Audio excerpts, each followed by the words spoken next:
Good evening. In compliance with Chapter 551 Open Meetings of the Texas Government Code, I call to order an information session of the Board of Trustees of the Austin Independent School District for Thursday, February 13th, 2025 at 6:01 p.m.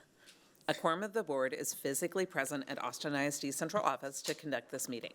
This meeting is being broadcast on cable channel 22 through Spectrum, Astound Broadband, and on channel 99 through AT&T Uverse. Closed captioning in English is available on these platforms for individuals who are deaf or hard of hearing.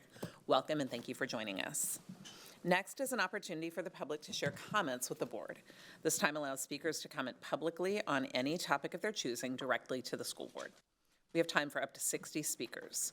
As a reminder, the district continues to provide time during regular voting meetings of the board to hear from the public for agenda items for consideration and vote, as well as for student outcomes items. This is an opportunity for the board to take part in listening to our community. While we wish we could respond or provide feedback, we are required to limit our questions to requests for clarification or follow-up directly to the administration. Members of the public wishing to participate in the public comment portion of our meeting called a dedicated AISD phone line in advance of the meeting to sign up to speak in person or to audio record their remarks. Tonight, we have seven people who've left a recorded message. We will now play those messages for public testimony, so please listen carefully. This is Sharon Vane, and I'm the parent of two AISD graduates. I wanted to raise awareness for listeners tonight about the crucial advocacy work that the Austin Council of PTAs is doing. So many times I hear from parents, we need to be fighting for more funding at the state level. ACPTA is doing just that and is providing ways for advocates to join them in the fight for public education and supporting students across Austin.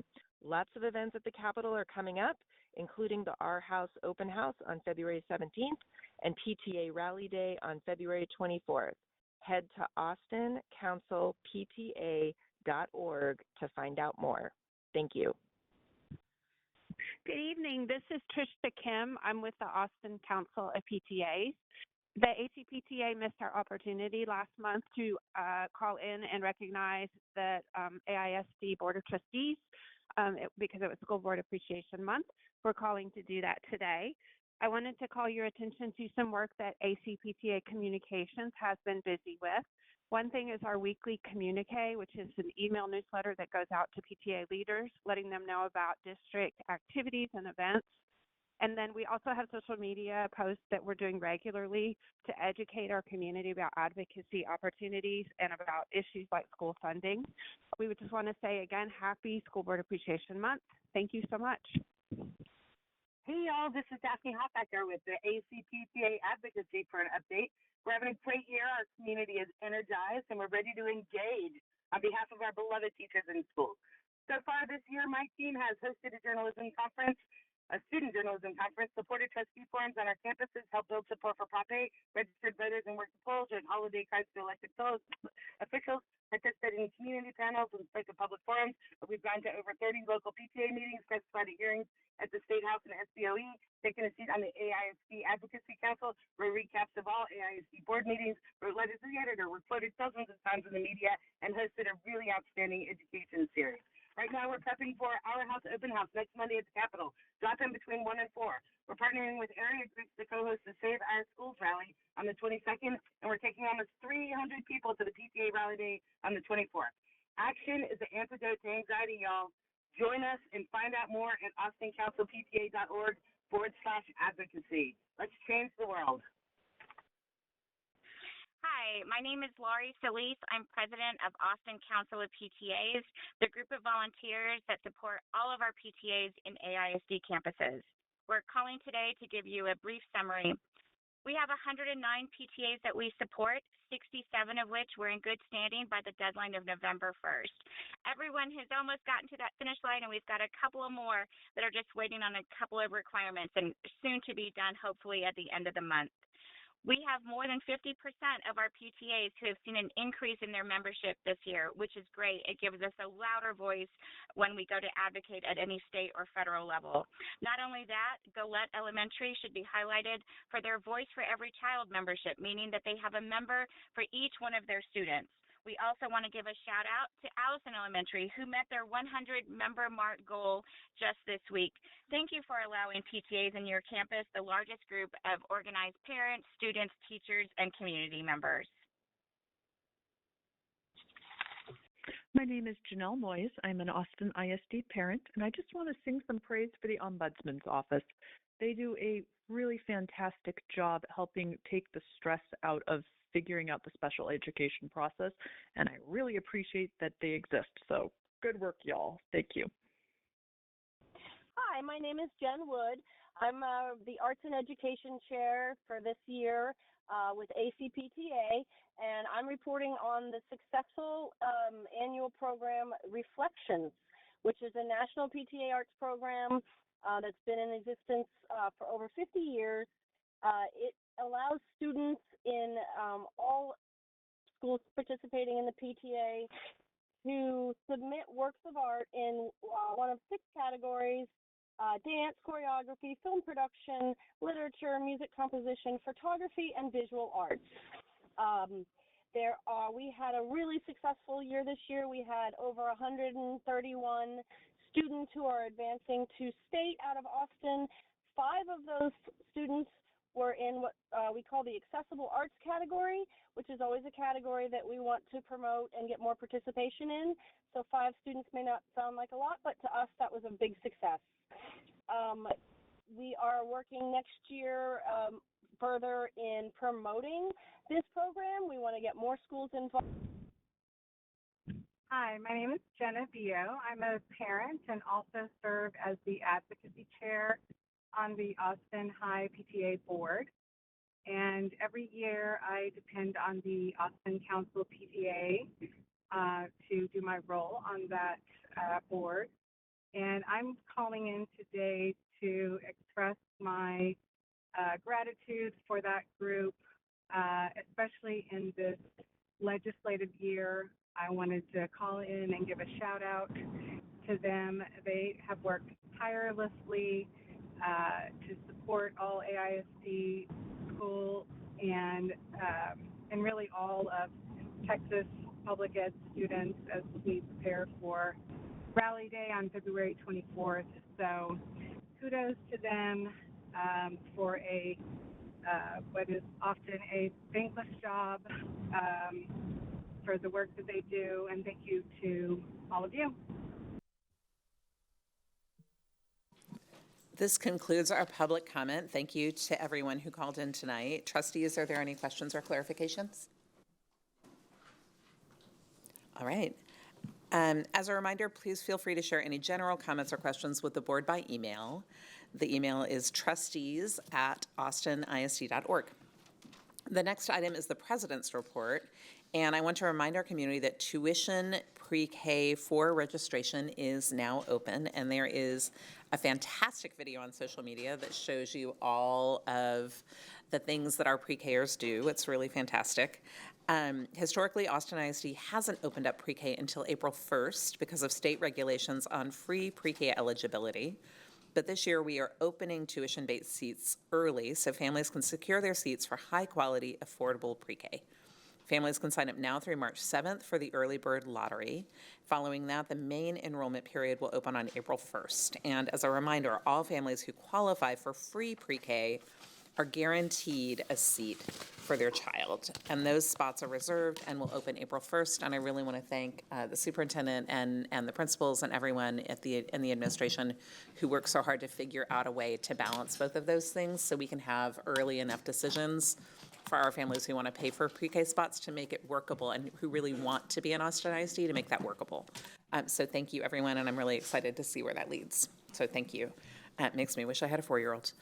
The board would like to remind our families and community that we will host 2 different special meetings in 2 weeks on Thursday, February 27th. In addition to our regular voting meeting, we will also have a public hearing on the district's annual report and campus targeted improvement plans at 5:30. Both of those presentations also offer an opportunity for public comment, so please call in to share your feedback. Following our regular meeting, we will also have a special board retreat to discuss aligning our budget priorities to student outcomes. As part of the agreed order with the Texas Education Agency, the agreement requires that the board shall at the first board-authorized meeting each month publicly report by reading into the record the percentage of time invested in student outcomes during the prior 3-month time period and the total time spent in closed session during the prior month. The 3-month average board meeting time spent on Lone Star governance-defined student outcomes and special education monitoring was 56.99%. We have to be above 50, so we've exceeded our target. And for the last month of January 2025, we were at 62.03%. The board spent 375 minutes in executive session in January. The next item is part of our commitment to discuss student achievement and to have a presentation on scorecard goal 3, CCMR, goal progress measure 3.1. That's our Texas Success Initiative.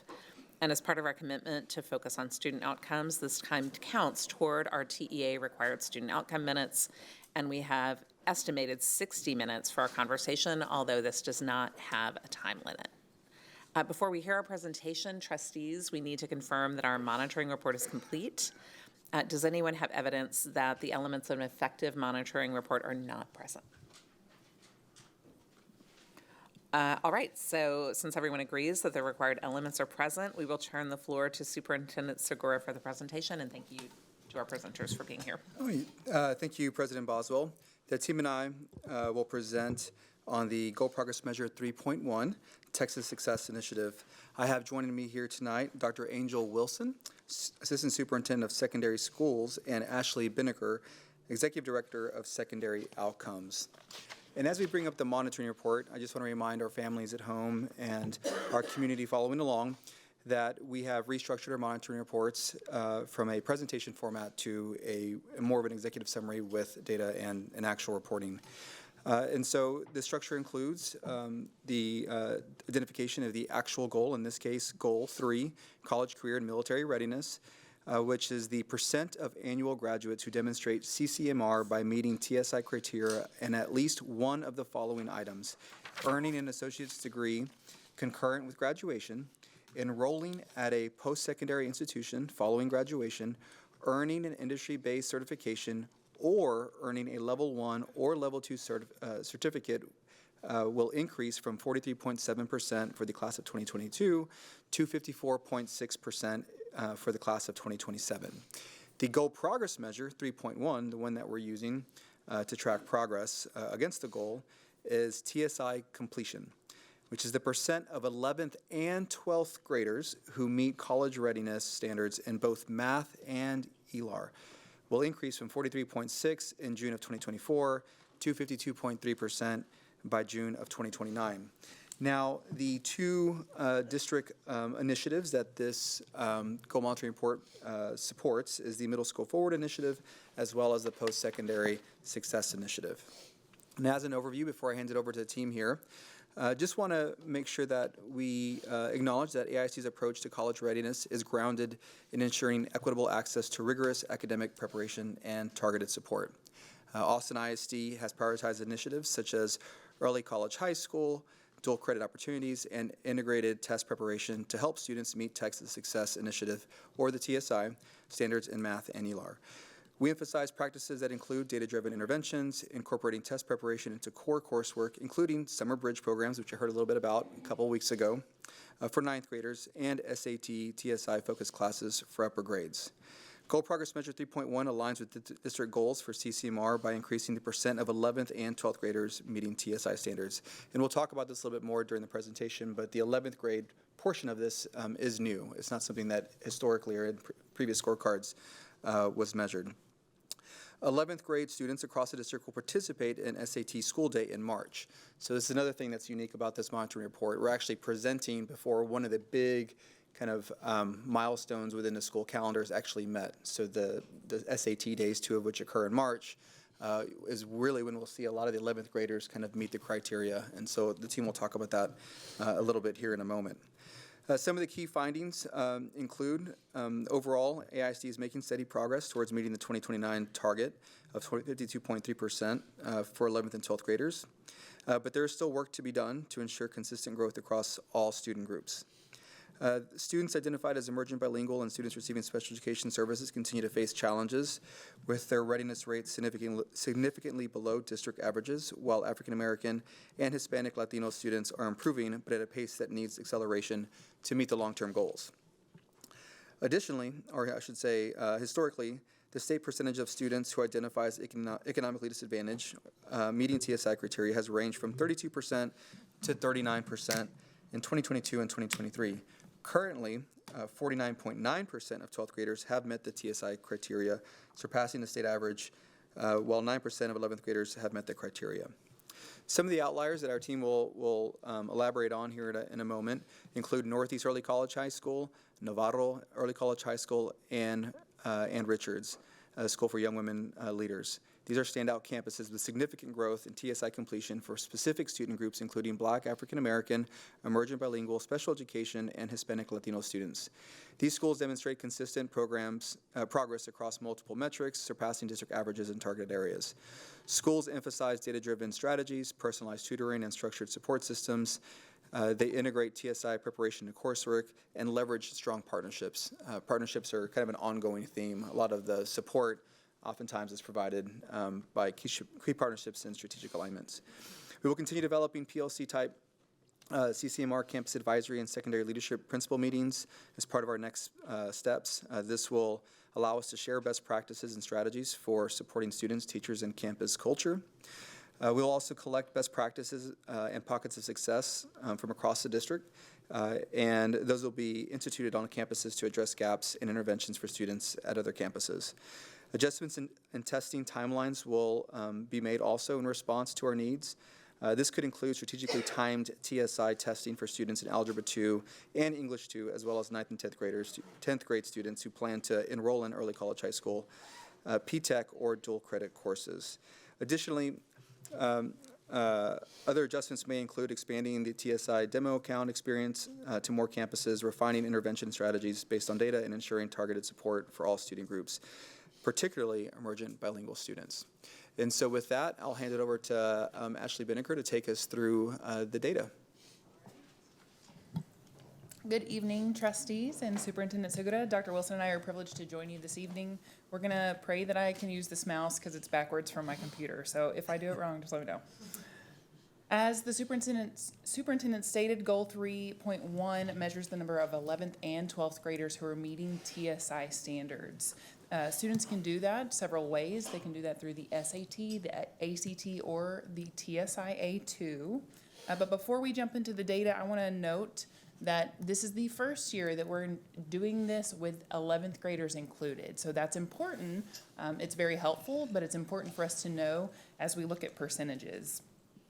And as Superintendent Segura also said, we'll talk about the SAT school day significance a little later in the report, but I do want you to remember that as we dive into the data. All right, so as you can see here, much like last month, we saw 3 categories of data. So we're going to look at our prior data, current data, and future yearly targets. Our prior data is over here on the left of the table. Those are going to be total percentages of 11th and 12th grade students who are TSI met. So we can see from this table that last year, 23-24, 43.6% of our 11th and 12th graders ended the year TSI met. On the right side of the table, you will see yearly targets. And all of these, of course, have been broken down and measured out by previous year progress. Each of these prior and future targets, those are going to be total percentage of 11th and 12th graders. Each of these are going to be unduplicated students. So if I, Ashley, am a student and I meet college readiness standards through TSI and ACT, I'm still only going to count one time. Because we're incorporating 11th graders, we want to be very clear and transparent in where we are now. So we're going to break that down, our current year data, in this bold box in the center under fall 2024. The first column we see here is the total enrollment for 11th and 12th graders across the district. So in Austin ISD, that accounts for about 10,000 students. The second column is going to be the percentage of students, 11th and 12th graders, who have met TSI readiness in both math and reading. The center column is going to be our placeholder for where we end the year. And then the last two columns that we see under the current data are going to break down each of those individual subject areas for students. Again, these are going to be unduplicated. However, I do want to note that a student could be represented in each of those columns if they've passed both exams.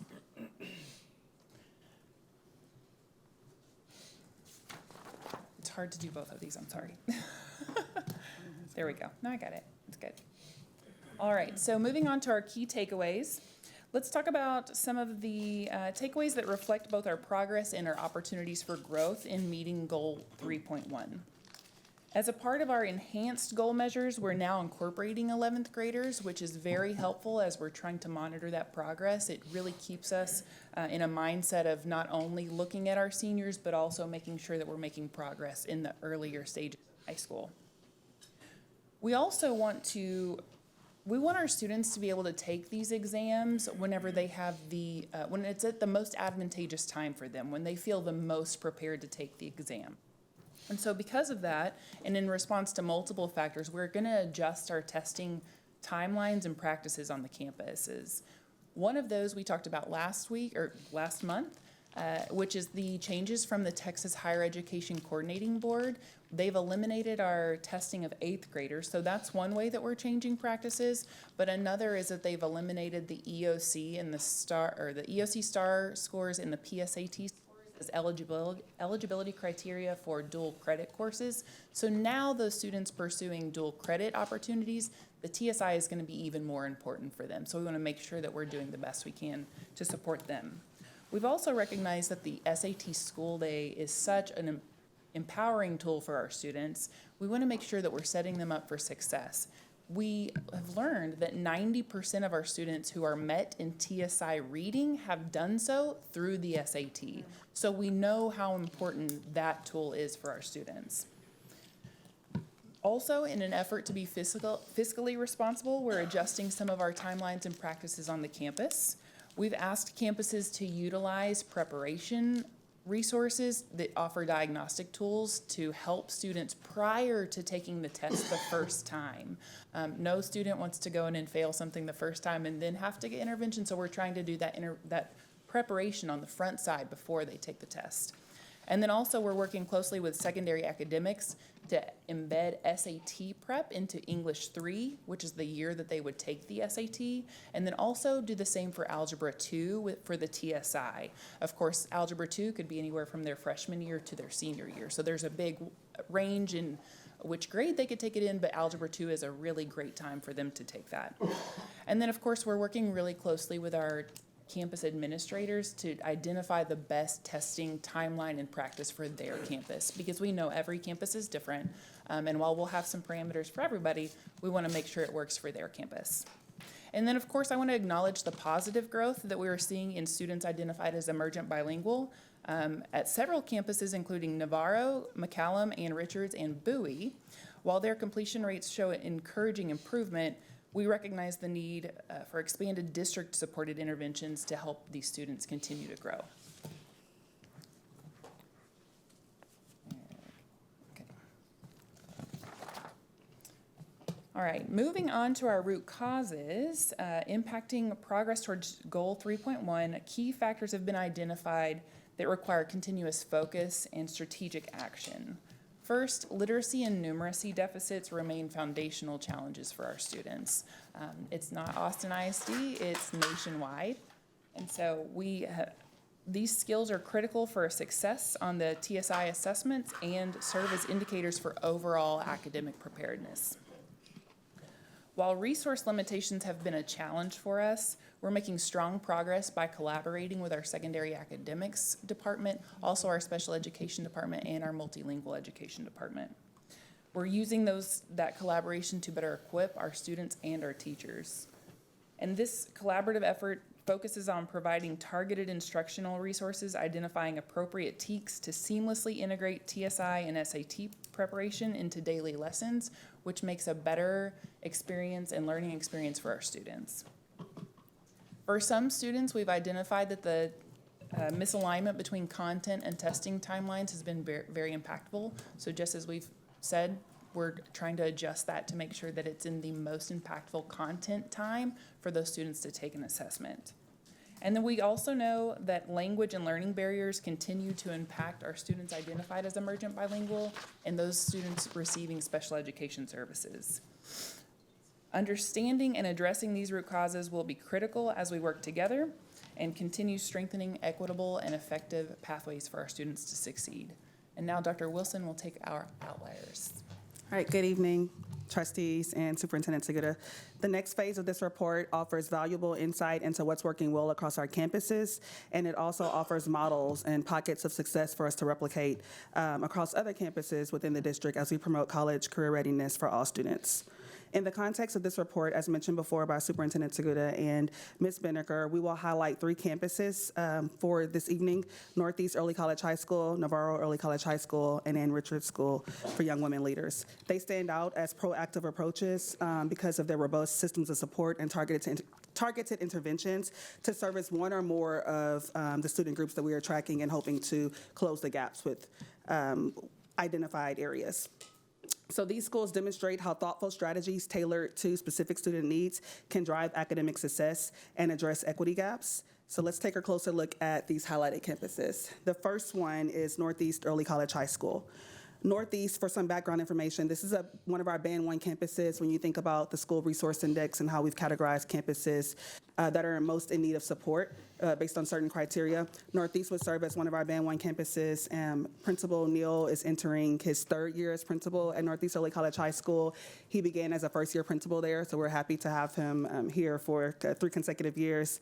And also, the school currently serves around 916 students, with around 8% of the students are Black or African American, which for, if you look in comparison to other schools, is a fairly large percentage of students that are Black or African American.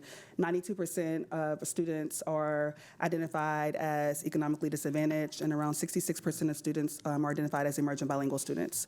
So we are highlighting Northeast specifically for the high numbers or the growth that we've seen with TSI MET percentages among those students who are identified as Black or African American. Northeast has taken a very proactive approach to supporting students in meeting college readiness standards through strategic testing, targeted interventions, and collaborative staff training. So when you think about a data-driven approach, Northeast would be a campus that stands out as a data-driven approach. About 2 years ago, thankfully, with the help of our collaboration with secondary academics, we provided training solutions tree, which is a pretty penny, but its return on investment is just astronomical. But campuses were able to opt into training. Northeast was one of the first campuses to opt in. So out of elementary and secondary campuses, over the past 2 years, we've been able to get a significant number of campuses trained through Solutions Tree PLC. And we've seen tremendous growth and improvement when we look at progress with just teacher planning and teacher training within those PLCs, and then how they're able to implement those practices and apply them within the classroom. Also, the campus has implemented strategic testing for 9th through 12th graders based on baseline scores and informed interventions. What we've noticed in the past is that we just test. Let's just test everybody and let's see, who passes, and whoever doesn't pass, we'll provide some interventions or we'll provide some preparation, and we're just going to test again and test again and test again. That doesn't work. Number one, it's really costly. Number two, it really kills a student's confidence. After you've experienced so many times of not being successful at the test, you ask yourself, why even put myself through this? So we want to focus. We've shift away from focusing in the past few years. We've shifted the mindset, the paradigm shift from focusing on assessing students to mastery, and we are focusing on teaching students to mastery, which is a part of our larger framework with our MTSS system, with robust systems of intervention and support, but then focusing on strengthening the core, which is solid Tier 1 instruction, and that can't be strengthened unless we have solid planning, which is where our PLC structures come into play. Northeast teachers have also Students are engaged early in discussions about the importance of TSI testing, which comes through our streamlined focus on academic counseling, individual student advising, and ensuring that we're meeting students where they are and been able to appropriately challenge them and appropriately advise them to the pathways that best fit their needs. And then lastly, TSI Your Own Way at Northeast, which empowers students to take the exam on their own schedule. So we've noticed in some campuses, it's really easy when you think about planning a master schedule or planning a quiet day on the campus. If we have 11th grade that's SAT testing, hey, let's give 9th grade a test to do, and 10th grade and 12th grade, because we need to shut down in a manner that protects the integrity of the testing environment. We've moved away from that. So students are able at Northeast to opt into when they want to test, and then across other campuses, we are using certain metrics to determine readiness, and which is what Ms. Binnicker mentioned with Algebra 2 and with some of our English classes. Once we see those metric points reached to determine readiness, and that's when the student is more apt to pass the test. So those are some highlights for Northeast Early College High School. We'll move on to our second campus, which is Navarro Early College High School. Navarro is one of our Band 2 campuses. Principal Colvin is completing his 6th year as principal of Navarro Early College High School. He was actually hired on Valentine's Day, so his anniversary is tomorrow. The school currently has about 1,523 students, and 94% are identified as economically disadvantaged, and about 77% are identified as emerging bilingual. One of our larger campuses for students that are identified as emerging bilingual, and as you know, Burnett Middle School, one of our larger middle schools, for that same reason, feed into Navarro Early College High School. So Navarro excels in supporting students identified as emerging bilingual and students receiving special education services through a flexible and responsive model. Students choose, of course, like at Northeast, when they are ready to take the test. It's built into 9th and 12th grade college prep sections when you look at the HB5 classes for math and ELA. There are also API tutors of the campus that play a very critical role in providing data-driven small group instruction. Some of those platforms or arrangements are small groups, some are one-to-one tutoring sessions tailored to student needs. Since Navarro services a large number of students that are identified as emerging bilingual, there's also flexibility in tutors as well as Spanish-speaking tutors. We target interventions for students that are receiving special education services by focusing on support within the inclusive classroom model. And then also SAT preparation and advisory sessions lead to ensuring that students are prepared within their respective pathways for college and career readiness. And lastly, Ann Richards. So what we are the most excited about is that as we prepare to report on the progress made for different goal progress measures, what we are seeing is that we no longer have just one campus or two campuses that's servicing as an outlier. We have a vast array of campuses that we're able to select from. So for the purpose of this report, we chose to select strategically a school from each band, Band 1, Band 2, and Band 3. A common belief that we share among secondary campuses, and this is the culture that we've built together over the past 3 years, is that best practices are best practices, and best practices are not reserved to a certain area or a certain zip code or a certain region. So if we see something that's working at one campus, we are able to take those practices and replicate them. So there are a lot of great things that are working at Ann Richards to take and replicate across other campuses to ensure that we are empowering all students and we're empowering all teachers and school leaders to be successful in educating and successful in moving the needle for students. So Ann Richards would be considered, it's a Band 3 campus. Principal Griffith is entering her 2nd year as principal at Ann Richards, but she is completing 5 years overall as a principal. The school currently serves around 910 students. Ann Richards is being highlighted because they've implemented a focused and structured approach to supporting students identified as economically disadvantaged, including students who are identified as emerging bilingual. The campus integrates high expectations, targeted support, and strategic preparation to ensure student success. So with Ann Richards, they have a focus on a high-performing culture that requires students taking upper-level courses and promoting academic rigor within the context of every course that they take. The STARS program provides SAT preparation for juniors, while a designated math teacher offers personalized interventions for striving seniors.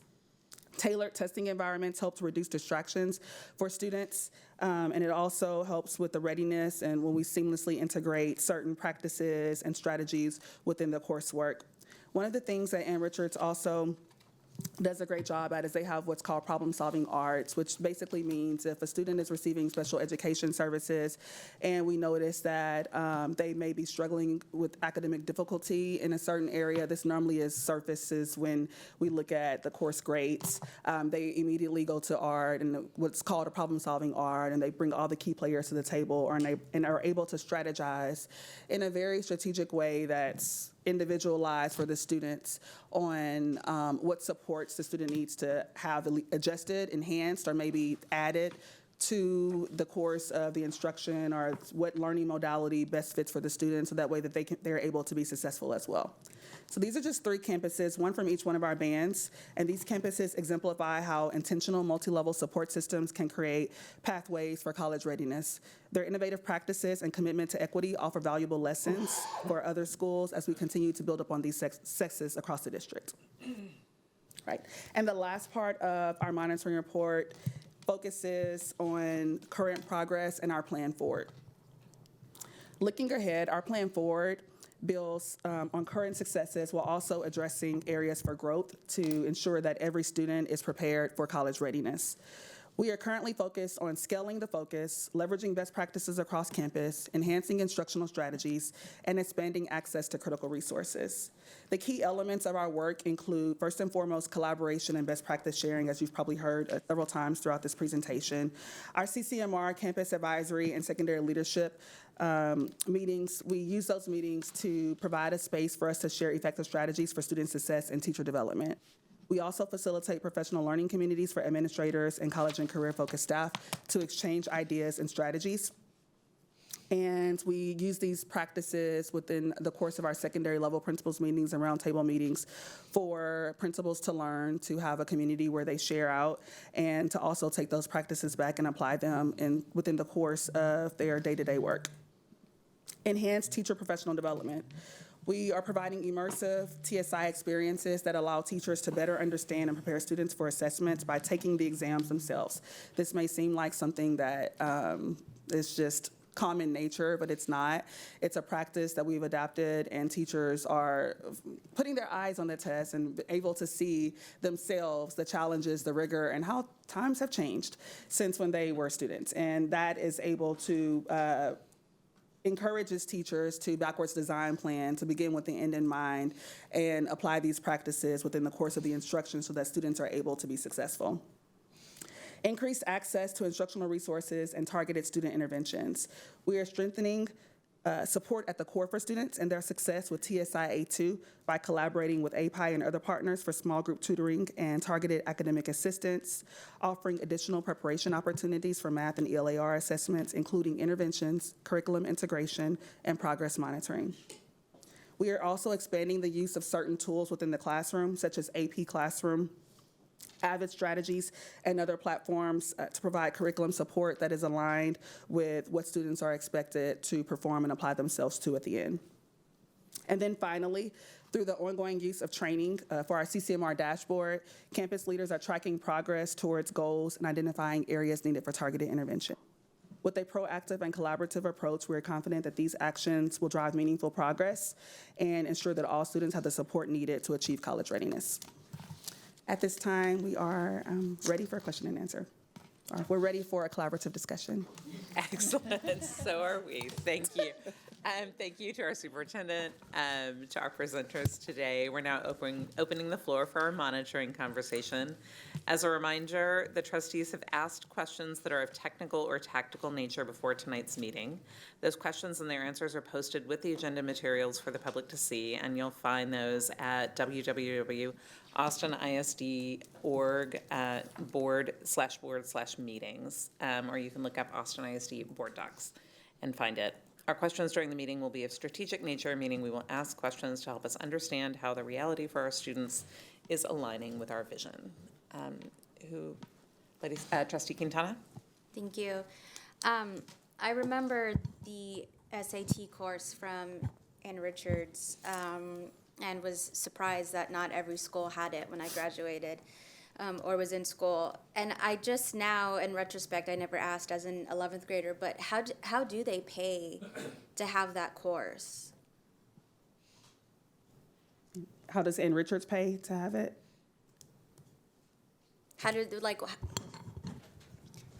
how is that budgeted in? Is that from They're the doing- foundation? They're doing SAT prep in a STARS course, so every grade has a the leadership. STARS course. And so Right. they're focusing on SAT So preparation the teachers in are that teaching course. SAT? Yes. Because I thought I saw on here that there was an outside instructor. Correct. They're bringing in a tutor.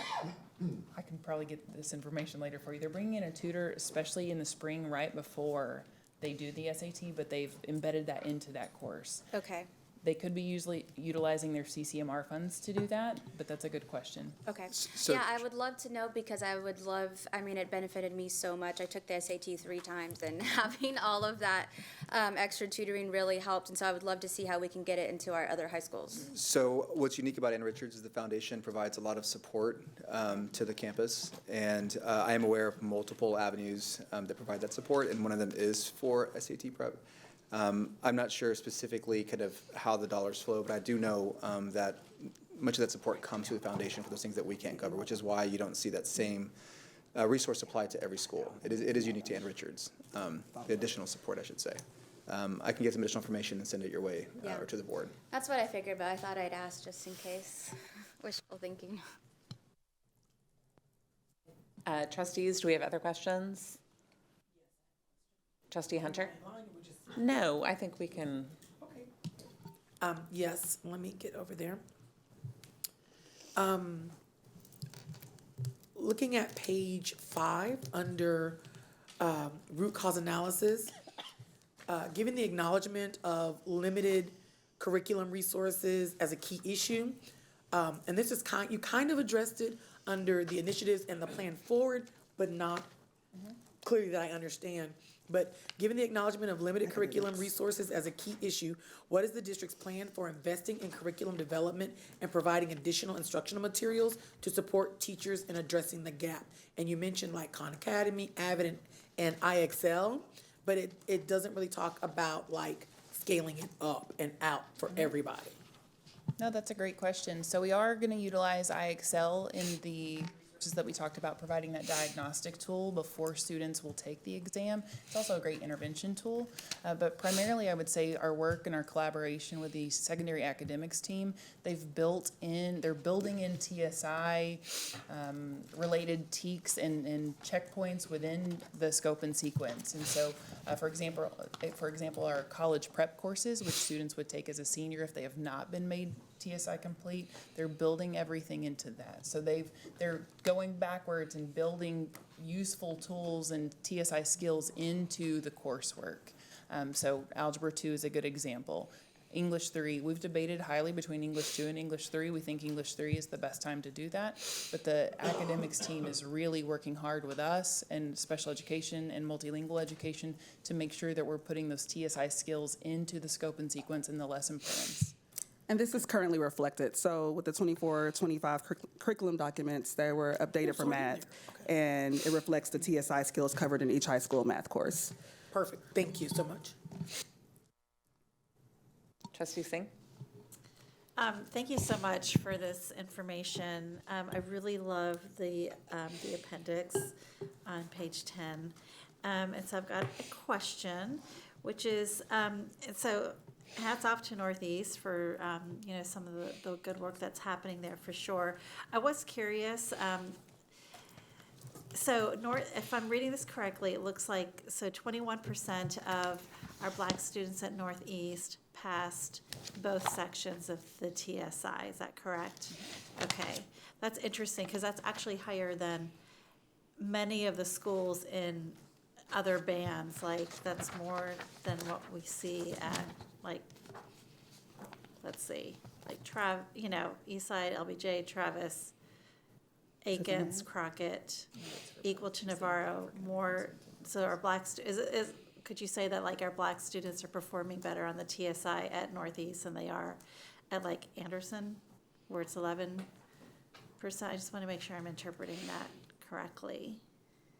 Yes, you are interpreting it correctly. Okay, so can you help me understand, like, what is happening at Northeast maybe for African-American students that maybe is not quite fully happening at some of the other campuses? Yeah, so I'll start, and then if you want to add specifically for CCMR, I'll start as a whole. We mentioned earlier about the PLC practices. We actually visited another campus earlier this week, Tuesday, and we made a note, with me and the executive director, when we debriefed afterwards, that we would take this principal and campus leadership team to Northeast to observe the Algebra 1 PLC. So when we meet on Tuesdays and we have collaborative walks with secondary school leadership, academics, our MET department, our special education department, when we see areas, we identify areas of need, and then we think about, with our ED team, what campuses do you have where we see pockets of success, where we can take them to see that this can actually be done, and then have collaborative walks and observations. And Northeast was identified for the Algebra 1 PLC, just phenomenal practices that we've observed several times before. We're actually bringing now teachers and other campus principals and leaders over to see. What we've noticed on campuses is that sometimes every year, if we see that something isn't working, we switch quickly, and we notice that as a district as well. And so we never get to feel the effects of the system with consistency over time. What we've noticed with Northeast is consistency over time. They have stuck with the system since Principal Neal has entered the campus, and these practices and the data, it's just now being evidenced. It wasn't evidenced the first year. We saw, marginal gains the second year, and now we're in the third year, and we're actually seeing it. So it's just given time for the practices and the beliefs and the systems to work, and for everybody to move together on the same page. What we noticed with Northeast is that there's strengthened core instruction, and that's happened because of the established systems and framework that took place in PLC. And then also, just to give credit to the admin team, phenomenal admin team. We have assistant principals that have been there for 20 plus years, and that are very ingrained in the culture and the community for Northeast, and there's trust and credibility in school leadership. There's trust and credibility in teachers, and then there are other areas that have been strengthened as well, such as the PSS, being able to bring back the PTA and establish that, the athletics program. So just a lot of areas that have been identified and tracked at the same time.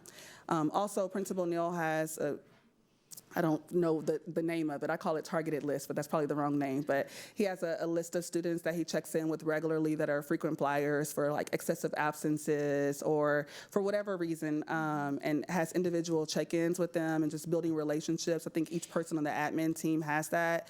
This is something that we're trying to replicate within our middle school initiative is, every student connected.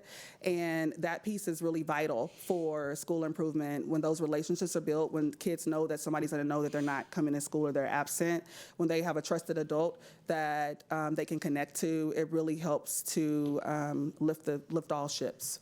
And then you can talk about very specific CCMR practices. We kind of joke whenever we go around to the CCMR advisory campus meetings that the only way to do this work is to stay in the weeds, and they are in the weeds. We were there earlier this week. Ms. Hill. And Ms. Hill, she knows every data point on that campus, and they are doing the work. So they know every every student and what they need. She could break down everything for me and told me, hey, I think this is not right in our SIS. And so we have to go back and look, and sure enough, it's an AP score from another state that was missed somehow. So we need to go identify that. But that's how in the weeds she is with the data. And so they know their student population really well. And I'm just really impressed with the work that they're doing there. I appreciate that. Thank you. And then I had another question from the executive summary. So page 2, just what it says here that our currently 49.9% of our 12th graders have met the TSI criteria, and that's 49.9% of our economically disadvantaged 12th graders, correct? Because you're comparing So it's going to be 49.9%. Ms. Boswell had a question about this too. It's 49.9% of 12th graders total, but the conversation in that paragraph is talking about eco-dis students, but the 49.9 is for all 12th graders. Oh, okay, cool. All right, that's good to know. And that is surpassing the state average, it looks Yes, like. and it's we're at the exact point that we were last year as well. So at this point last year, we were at 50%. This year, we're at 50%, which is good. Okay, great, thank you. And I also, on, let's see, page 13, this is super helpful, and I really, really hope that people pick up on some really good data points that are here. If you look at our economically disadvantaged students, the last couple of years, we have done in AISD, have done much better than Region 13 and the state for economically disadvantaged students by the tune of like over 10 percentage points. So we had 47.8% of our EcoDis students passing the TSI criteria versus 32% for the region and about 32% for the state. And then similar pattern at 22-23, where we had 56%. So I want people to know that like over half of our economically disadvantaged students, at least in the most recent year we have data for, have passed the TSI, correct?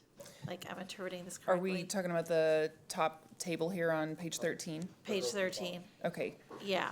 So this is the information from the TAPER report, which is all college readiness, so it would include also college prep. So I do Okay. want to note that. So it's TSI, MET, and college prep because it's from the TAPER report. But it's still an outstanding number. Okay, so, well, If you'd like to see a TSI-only comparison, the following page, page 14, does compare us to other urban districts in the state, but the TAPER report data on page 13 does include college prep. okay, good to know. I'm not sure if that's clear in the title of this table, if I am, because I believe it just says TSI criteria met in both subjects on page 13. Not college readiness, so I just want to make sure. We can get that Okay. clarified. Okay, thank you. But either way, it's really good. I'm surprised that there's almost a 2-year lag on this data, or well, I guess a year lag. But I guess is it the Texas Higher Education Coordinating? Like who? Anything coming from TAPER is going to be lagging data, which is always difficult. And the reason in the beginning we tried to give you a good picture of where we are now, because when we look at lagging data, it's hard to improve and set targets because Yeah. you're always looking at 2 years ago. So Yeah. this was the only data we could find to compare with local school districts, and so that's why we took it out of the TAPER report. Okay, cool. But I think this is really newsworthy, honestly, that we are outperforming the state in how our economically disadvantaged students are doing with college readiness, because there is a narrative out there that we're not. And I'm glad to see that we are. My question is, why is that? Why do we think that's the case? That's a good question, and one we were talking about earlier today. We've got really great partners in the area as well. Some of those include Breakthrough Central Texas. They are school-wide at Eastside High School, but they will service any of our secondary campuses through application of a student, and then they follow the student through their career in Austin ISD into college. Other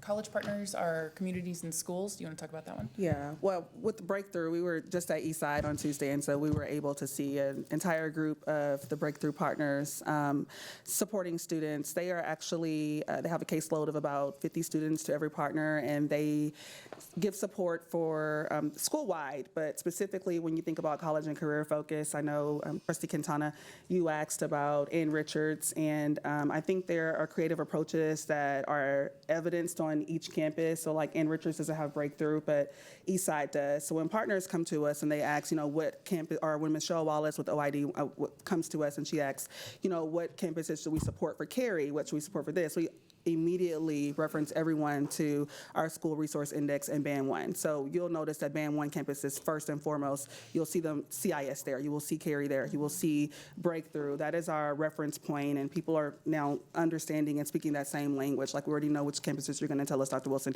These 3 from band 1 are the ones that don't have it. So we support those. So with Eastside, all 11th and 12th grade students are receiving that college and career advisement, and yes, like Ms. Binnicker said, it follows them through college, and we're noticing that that the more partners we have on campus and the more we actually have room for them and let them house at our campus, the more support we're able to get for our scholars. And it really helps as an extension to our secondary outcomes team, as an extension to our academic advisement and counseling team. They are practically an extension to the leadership team. And so we're grateful to have them aboard and to see that. And then also with CIS, we have 6 high schools that we've identified specifically to have the male mentorship program, which supports students of color. And you have a list of those high schools.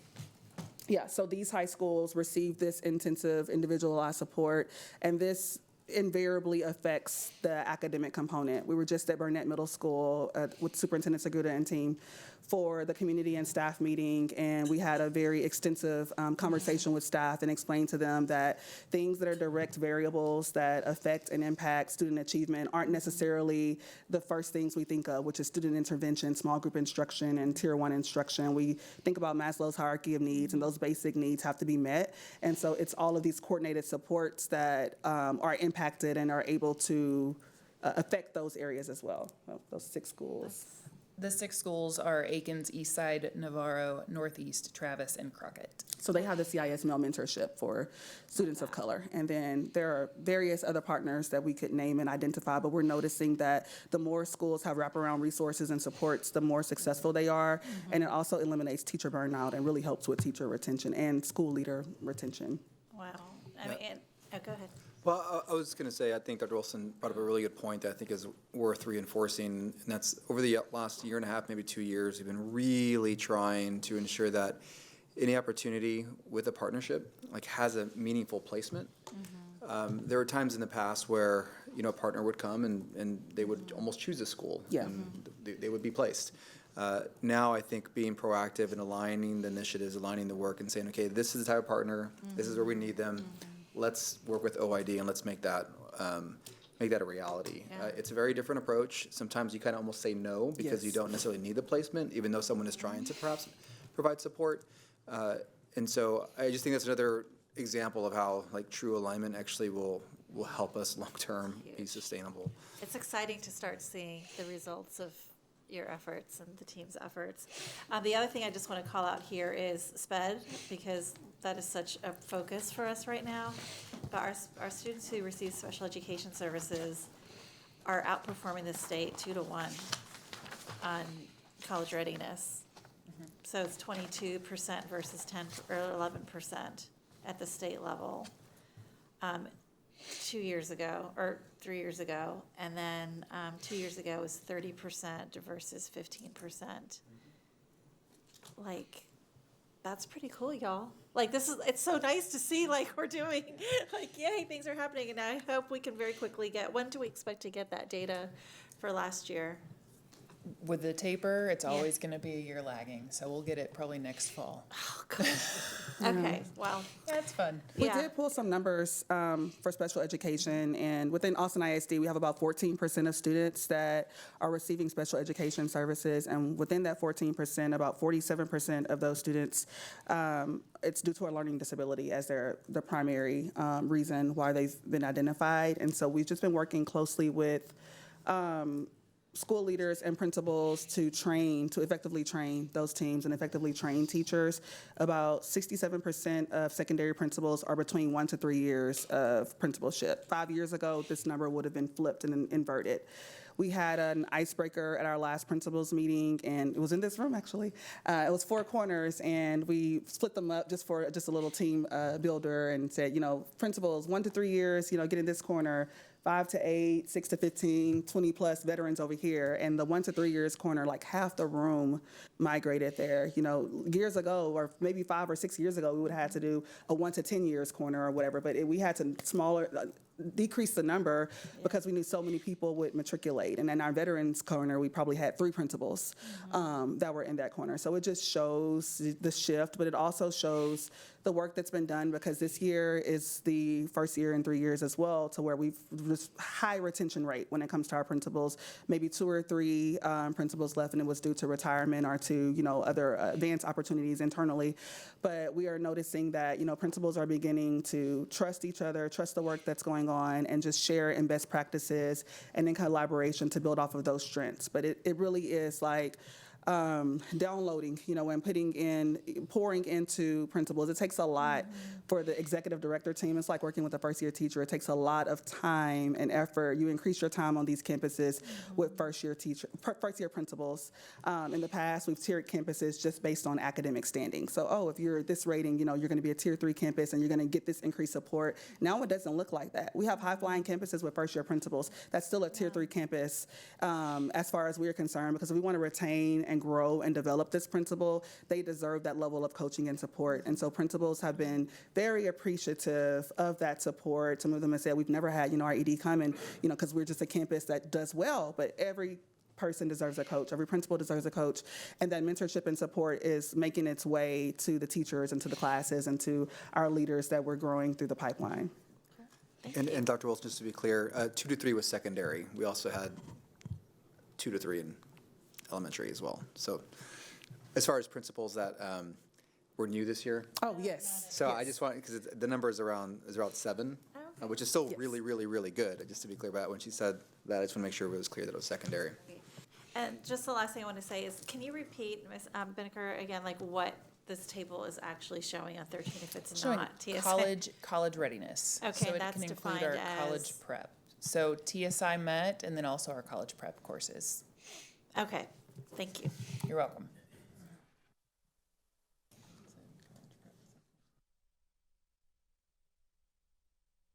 Yes, Trustee Day Odioste.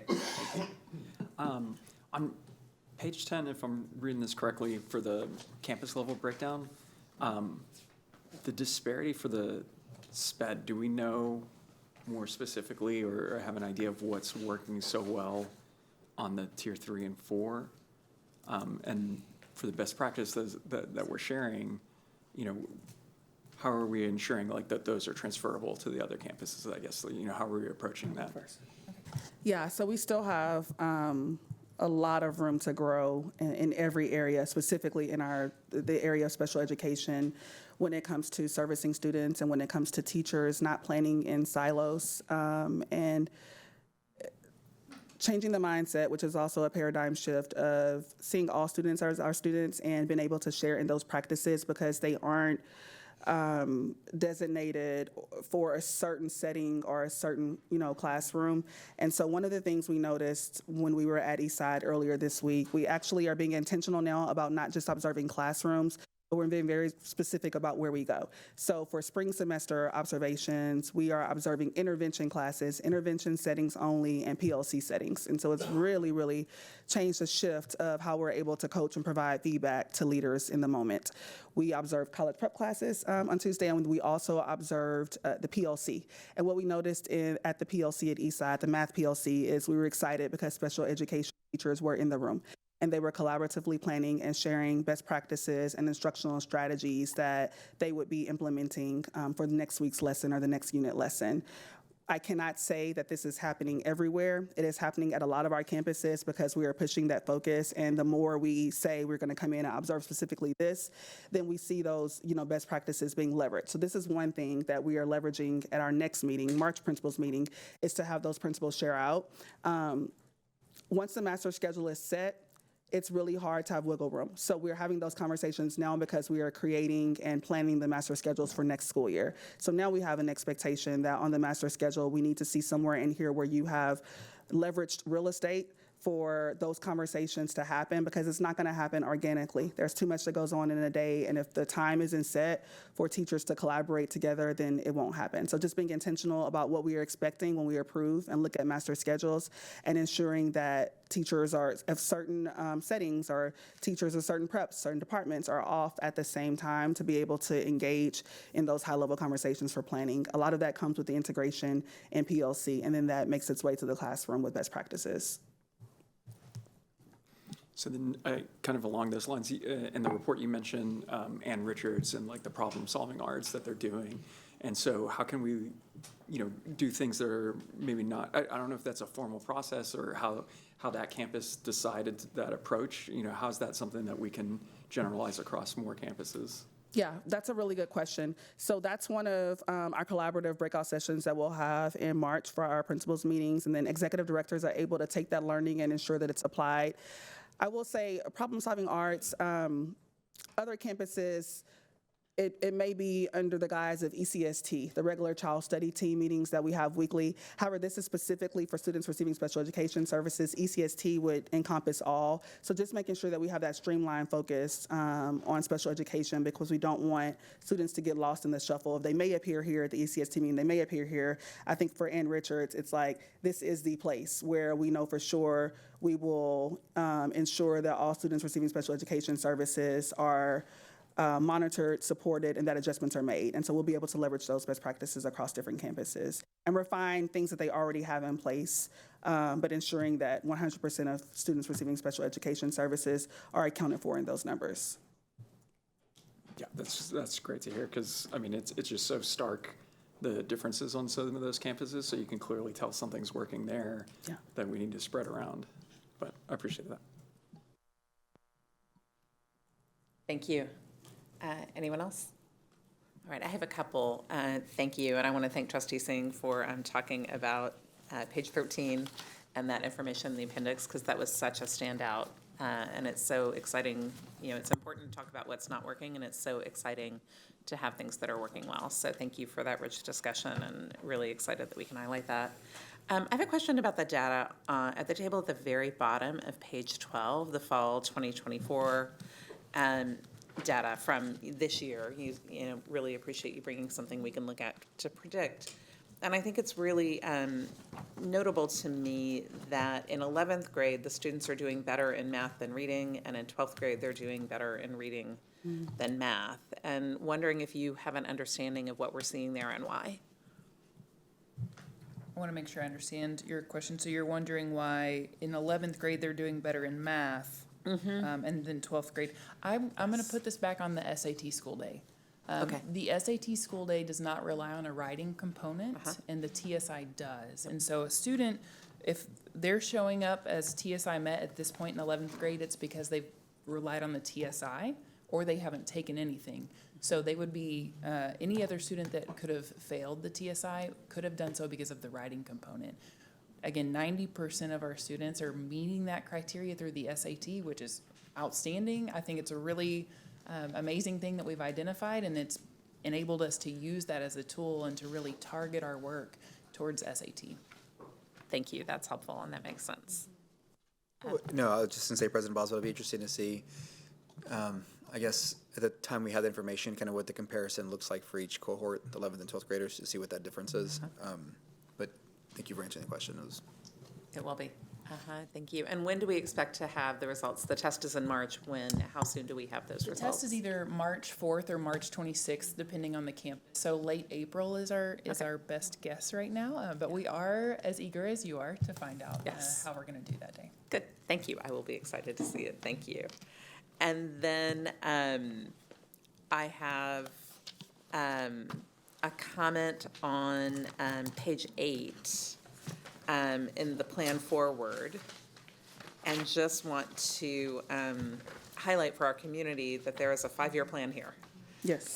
Which is something that we haven't always seen in the past. And I think it's part of why Superintendent Segura is here. Yes. Because we counted on him to work with you all to do that. So thank you for that. And just want to ask you, Superintendent Segura, if you have any comments or anything that we need to look as we look at budgeting, as we look for kind of, as a board, that longer term planning, how we can be supportive of what you have here. I think, for us right now, these initiatives, and as we've told the team, these are 5-year initiatives. We're being very intentional on how we build them out. We, I think, are getting to a point where we're ready to share them with the board. But before we do that, we want to align them. When you crosswalk, when I say crosswalk, when you compare, what you're doing across each of the initiatives, perhaps in the fall of 2027, what we're looking for, where do we have like severe constraints on the system and our resources? And if that's the case, what needs to perhaps get lagged and maybe not completed till the following year? So I think what we're finding right now is, all of these are going to require some form of resource. It may come in the form of staffing for certain schools. It may come in the form of programs. Each of them is going to have a resource component. It's almost impossible that they don't. And it's hard for us because we're also in a very difficult kind of position budget-wise. So I guess what I would say is, I think the conversation in the work session that we have in a week and a half or in 2 weeks, I think will kind of help inform, what's reality and maybe what is possible. Trustee Kaufman often says, what is the plan that will move the system irrespective of the resources? And I think that's where we've started. Now we're kind of coming back around and baselining it and normalizing it to what we think is actually achievable. So there will be asks. We'll make sure that they're aligned and woven in and clearly communicated. But that's part of the work at the moment. I don't know if that was helpful, but That is helpful. That is very helpful, yes. And I know we'll do this, we'll be doing this for a long time. So thank you, I appreciate that. So before we wrap this up, for trustees who haven't asked questions, either you don't have questions or your questions have been answered for Lone Star governance purposes. Yes, my questions have been answered by the administration, and my colleagues asked really good questions I was curious about, so thank you. Yeah, the report itself answered my questions about the cause of the results and the bright spots and the outliers, and the subsequent questions covered that as well. Thank you. Excellent. Thank you all, and thank you so much for being here at the report. Thank you.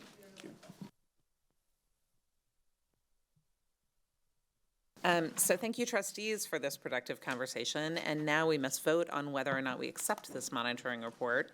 As a point of clarity, we're voting to accept this report as a formal acknowledgement that we had a satisfactory conversation with the superintendent and have a deeper understanding about how the current reality for students lined up with our vision for them. So at this point, I will entertain a motion for the acceptance of this monitoring report. I move to accept the monitoring report. And is there a second? Second. Thank you. Trustees, is there any discussion on this? Okay, having a motion by Vice President Whitley Chu and a second by Trustee Quintana to accept the monitoring report. All those in favor, please raise your right hand. And the motion passes by all on the dais. Thank you, trustees, for taking part in our shared commitment to students and student outcomes.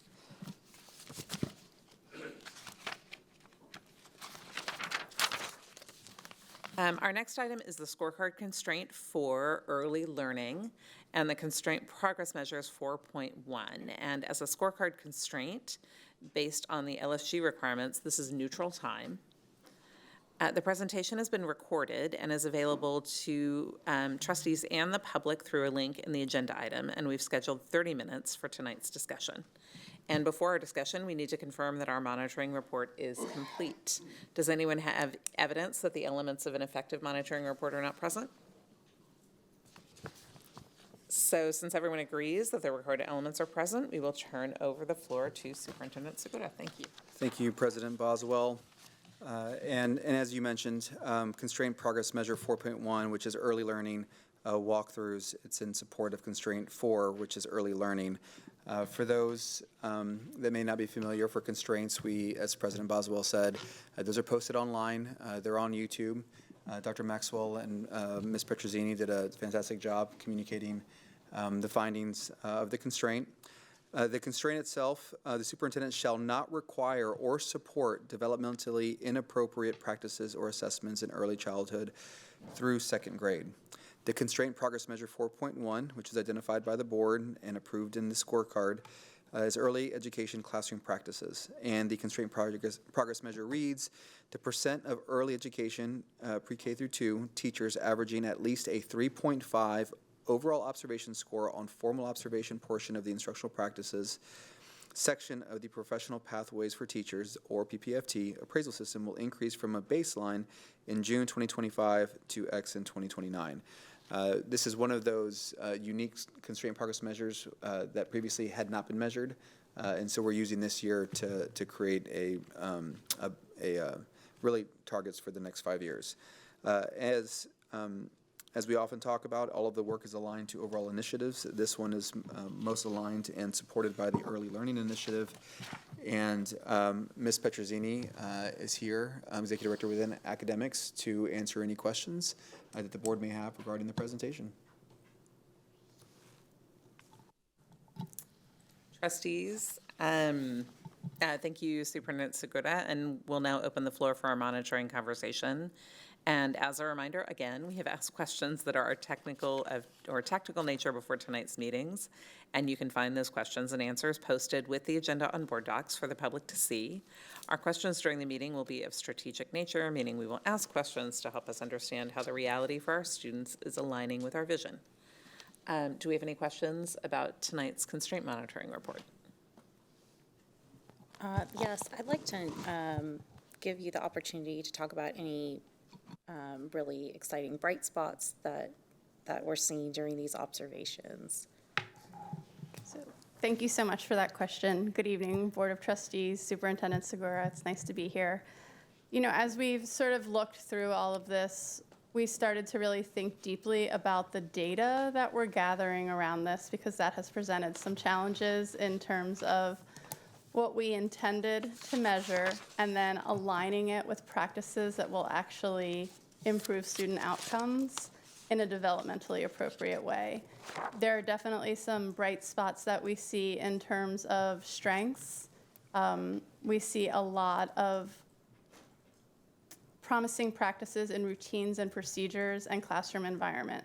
We know that that is because of the value we have placed as a district on making sure that our classrooms are warm and inclusive places. We see a lot of opportunities in practices and interactions. We see that to be the area that has the greatest variation in scores, but we know that the foundational work is already there, that when we look at how principals are scoring teachers in PPFT, the classroom environment, the routines and procedures is really solid. And we know that nothing happens in a classroom if there is not a warm classroom environment and routines and procedures that facilitate learning. Thank you so much. Absolutely. Thank you, trustees. Do we have Trustee Singh? Yes. It's nice to see you. It's nice to see you. So I appreciate knowing on page 3 the difference between Band 1 teachers and Band 4 teachers. So it seems like there was a 15 percentage point difference between Band 1 teachers, you know, and the Band 4 teachers on their, you know, on the early learning walkthrough form. So I wanted to understand why that was the case. So that's a very good question, and thank you for asking that. And we are looking more into that and promised in one of our responses to follow up with a more robust data set around teacher experience at our Band 1 campuses versus our Band 2, Band 3, and Band 4 campuses. Our hunch is that our teachers at Band 1 campuses may have less teaching experience and more teachers entering the workforce, the teaching workforce, through alternative pathways. But as we started to drill down into that data, we realized we needed to parse it out even on a more granular level than just by years. So we do think that that is part of it. We also know that principals come to the principalship with a varying degree of background and what developmentally appropriate practices would be in a pre-K through second grade classroom. So we also know we need to think about that as we are placing principals in the future, that it's not just about you were a rock star fifth grade teacher and I know that you were, and you're gonna be great and you're gonna give great feedback in fifth grade. We also need to help people understand what developmentally appropriate practices should look like and how they are not a one size fits all. So just because someone calls something DAP or professional, Dr. Maxwell and I keep laughing about that. Just because someone calls it that doesn't mean that that is it for that child. It is a flexible, fluid system that honors the unique experiences that each student brings to the classroom. Great. Thank you so much. Absolutely. Can I ask a follow-up question? Yes. Trustee Quintana has follow-up. Thank you. So what are the resources that we're giving our Band 1 teachers and principals? So this is a baseline year, and this is actually historical data. We are pulling data from last school year. This year, teachers have gotten more professional learning around even multi-tiered systems of support and what developmentally appropriate practices should look like in Tier 1, Tier 2, and Tier 3. But the data that we've presented tonight in this research report are really last year's PPFT scores before we even had this goal. So we are adjusting in real time. So have we previously not had resources for our Band 1 teachers and principals? Oh, we have. I'm sorry, maybe I misunderstood. We have curriculum resources. We do have, in early learning, we have Frog Street, the pre-K classrooms, and then we also have HMH and our math program. Also, everybody's getting access to the same level of materials. What we're learning is we're going to need to differentiate that level of support as we move forward around professional learning for our teachers. Okay, thank you. I appreciate, I asked all of my questions previously in the written form, but I just want to clarify, because of part of where this conversation is going, is that my understanding of the data that we're looking at here is not meant to be reflective of developmentally appropriate practices. This is data that is pre-baseline, which means that the process of really making sure that evaluations and walkthroughs and observations of pre-K through 2 teachers are aligned with developmentally appropriate practices. Yes, sir, So that this is is correct. before that even happened. So when we look at that data, this is just overall teacher appraisal, not specific towards developmentally appropriate practices. Is that correct? That is correct. Okay. And I think another just point of clarification there is, from an academics lens, I don't know that we've spent a lot of time really digging into PPFT scores before and thinking, how should that be reflected in our documents and our support, and how can we differentiate that? So this is sort of a new endeavor for all of us, a good one. Thank you. Any other trustee questions? I guess my curiosity coming on this, looking at the number of teachers falling along the different bands. Yes. You know, are we contemplating, like, I guess, more specific data collection that we're looking at, or differentiating on what we're looking at the teachers more? Since this is, I guess, a baseline starting period, you know, do we feel like this is reflective of the data that we're going to need, or are there adjustments that you're anticipating? So we actually anticipate to see a regression in scores before we actually see a uptick in scores. When you look down the bands and you see the percentages, we believe that once there is more professional learning for both teachers and administrators around what developmentally appropriate practices are, there may be a shift in scoring. And what I once thought would be appropriate in this kindergarten classroom may now not seem as developmentally appropriate. So we actually anticipate a little bit of a shift. And that's going to be from the appraisal. From the appraisal, but also as you learn new strategies as a teacher, it takes you some time to build that muscle to say, I tried it, now I want to tweak it. I'm going to try it again next week. Okay, thank you. You're welcome. Great. Thank you. I have just one question as we wrap up, which is, obviously, you're going to have new systems in place. You're going to have new trainings, do you have a sense yet of what you're going to need from the board in terms of resources and support? Do you have a sense of what you're going to need, or are we going to wait and kind of see as this comes together and evolves? So this is, the Early Learning Initiative is really where this is founded. I think this is one of the monitoring reports that has maybe created as many questions as answers. There's just a lot that we need to dig into. I mean, just a recent conversation that we had regarding, like, what is it going to look like when you actually have a system that understands what developmentally appropriate is in regards to K1 and 2, pre-K 1 and 2. And I think for us, what we're challenged with right now is not really understanding kind of what that path over the next 5 years needs to be. So I think we're probably going to spend, a good amount of time really analyzing our current state, what systems need to change, the correlation based on what is developmentally appropriate and the evaluation tool itself. There's refinement and how the observations occur. There's going to be a lot of tweaking, I suspect.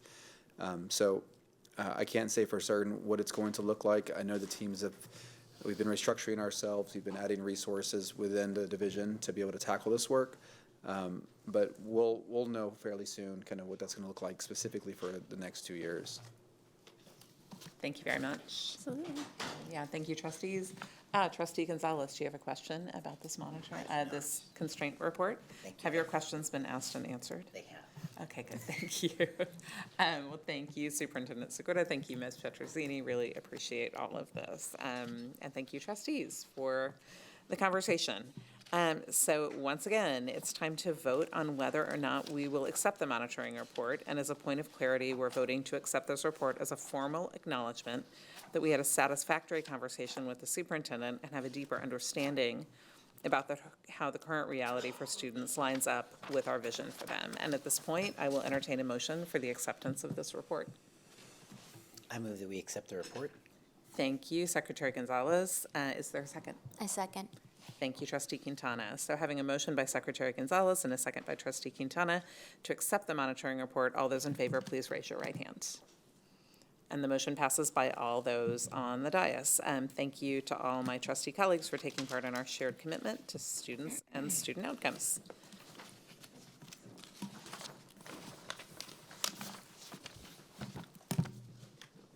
All right. So we will now move to our information reports and updates. We've scheduled 45 minutes for tonight's report. The item does count for our student outcomes times because it's focused on requirements under our TEA agreed order. Mr. Segura, would you please introduce the next item? Thank you, President Boswell.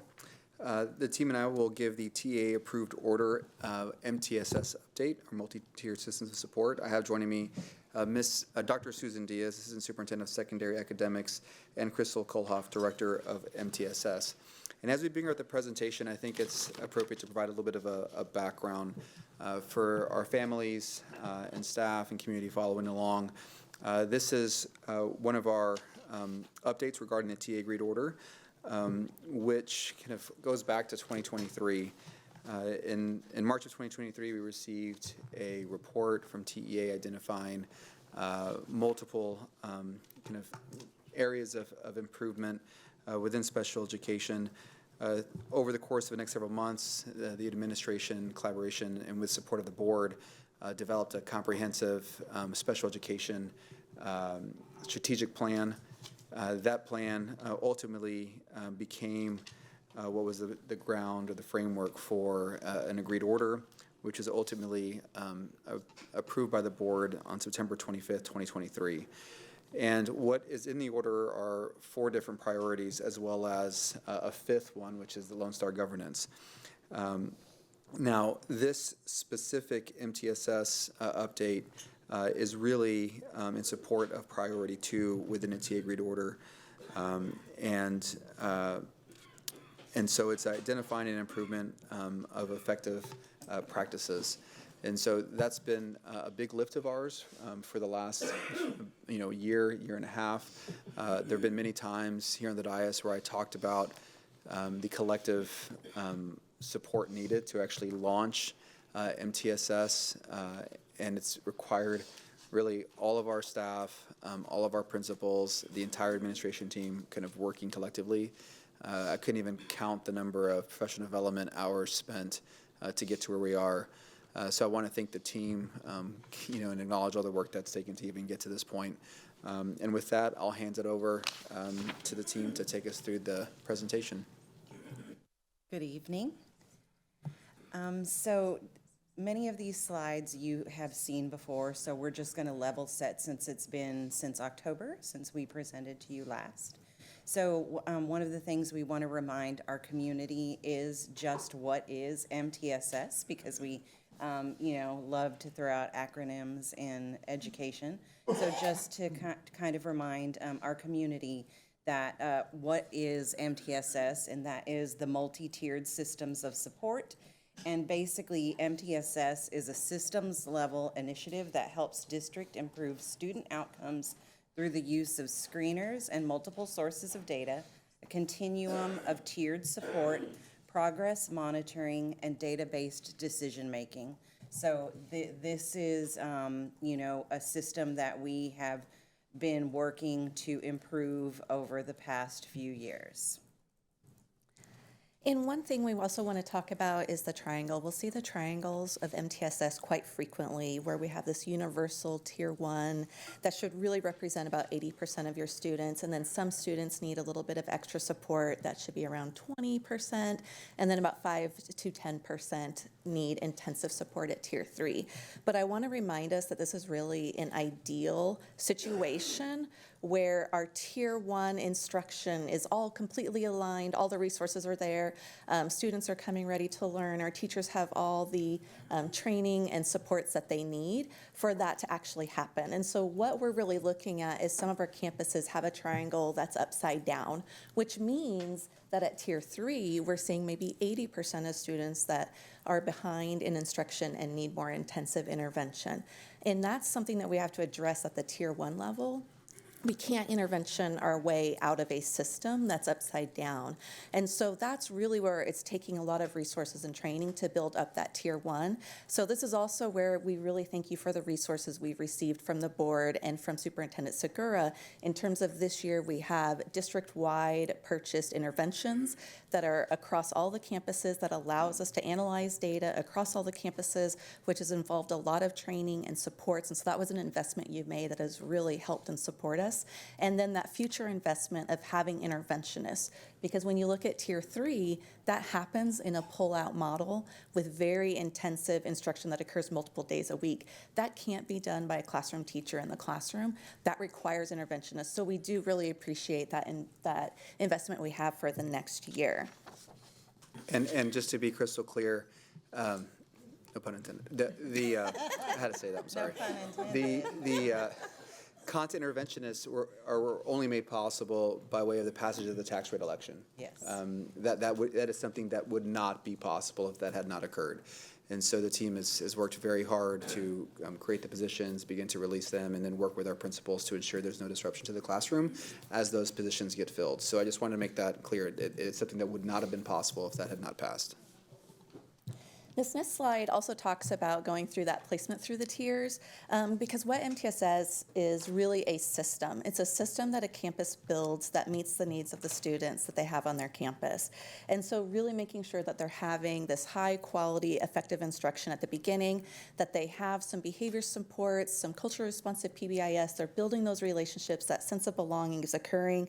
And then when we see some students need a little bit extra in some of those areas, we move them into tier 2, and we have an increased level of support, and that requires setting goals and progress monitoring those students and entering that documentation into our electronic child study team system.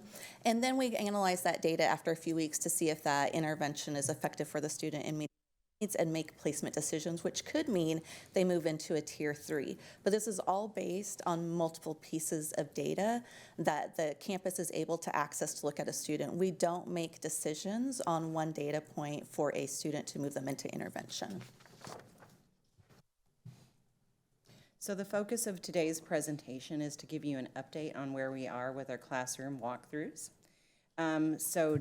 As a reminder, the teachers who received classroom walkthroughs were all core content teachers, interventionists, and inclusion teachers who spend at least 50% of their time in core classrooms received one walkthrough in the fall. And teachers were identified for additional support will receive coaching and 2 more walkthroughs in the spring of 2025.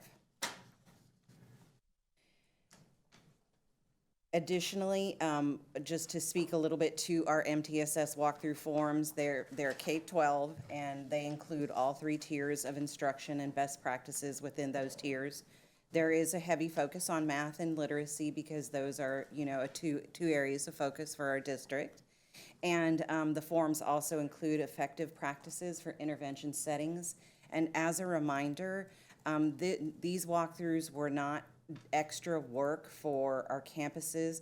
We worked very strategically with talent strategy to ensure that this was embedded in the PPFT process. So it's not anything extra. It is, in some places, taking the place of their informal walkthroughs, just so the community is aware that this wasn't something that, as much as we can, we try to protect our campuses and our teachers and not put extra work on them. So this was something that we came up with together, and so therefore it's not something extra for them to do.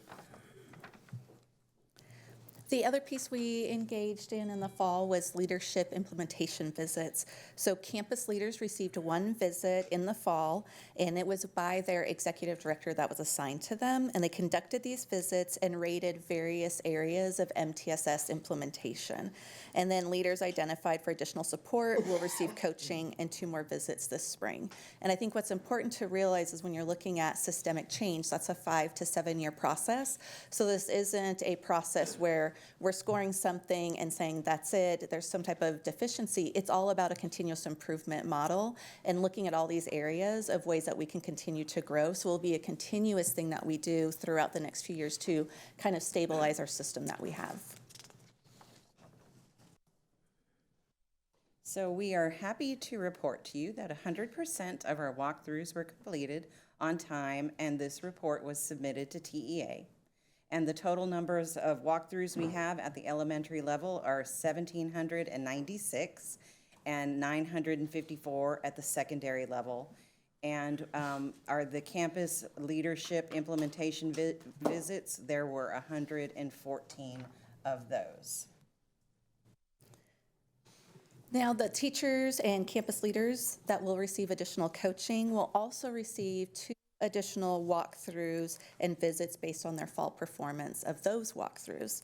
The MTSS-related coaching sessions were completed by February 14th. We're turning that report in tomorrow. And then the additional walkthroughs will be completed by May 31st. Principals were able to choose the staff that they coached based on a calibration training that they attended in the fall and what they saw in the classroom. And the EDs, the executive directors, were the ones who chose the campuses that they wanted to do additional implementation visits with. And then finally, just to remind you of some upcoming deadlines that we have. On March 31st, it will be our second data submission to TEA, which will include the student universal screening reports in reading and math, and also the percentage of students identified for Tier 2 and Tier 3 interventions. On May 31st, we are turning in the reports of our newly hired teachers and administrators for the 24-25 school year. They have had to complete a condensed version of the tier modules, so we'll be turning in that information again on May 31st. And on June 30th, this is the comprehensive report that we will submit to TEA and the board regarding the first year of our MTSS implementation. The report to TEA also regarding PEIMS will be due along with this June 30th submission. And that is our update, and we are here to answer any questions you might have about the MTSS implementation. And Dr. Diaz, before we open up for questions, could you speak to why there's 114 campus leadership implementation visits versus the total number of schools that we have? Correct. So we worked with with our campuses, and a few people reached out to Crystal and I about are we exempt from the walkthroughs? And so Crystal diligently checked with TEA. So we had a couple of campuses, specialty campuses such as Rosedale and Clifton, and a couple of other campuses that are exempt from this process just because of the students they serve and the function of the campus, basically.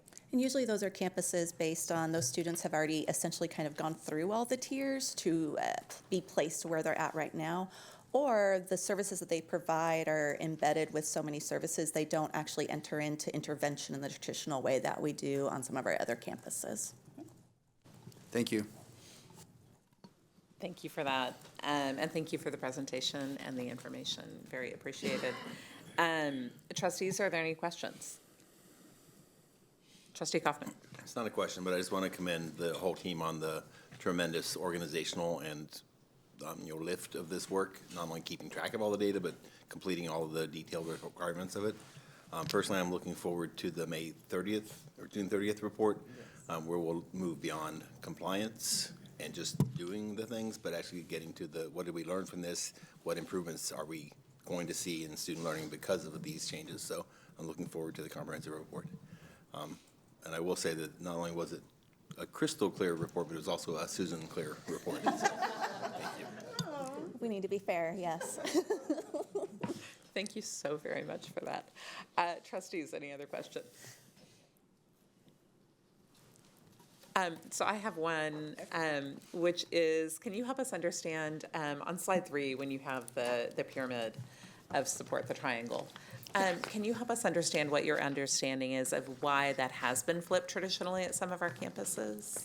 Yeah, so if we look at, we're kind of looking at, some of our work really kind of evolves around that equity piece, right? That's like our biggest piece in Austin is we have some campuses that have been underserving students, and the district has been underserving them based on resources. And so when you look at that, we really need to make sure we're focusing on that Tier 1 instruction and building up all the skills as students move through. So you'll start to see a trickle effect. If I missed and got some gaps in elementary, or there were some practices that were not best practices implemented and I received some of those gaps or became disenchanted with school, that starts to build itself and trickle up into middle school and then trickle up to high school. So you start to see that following students.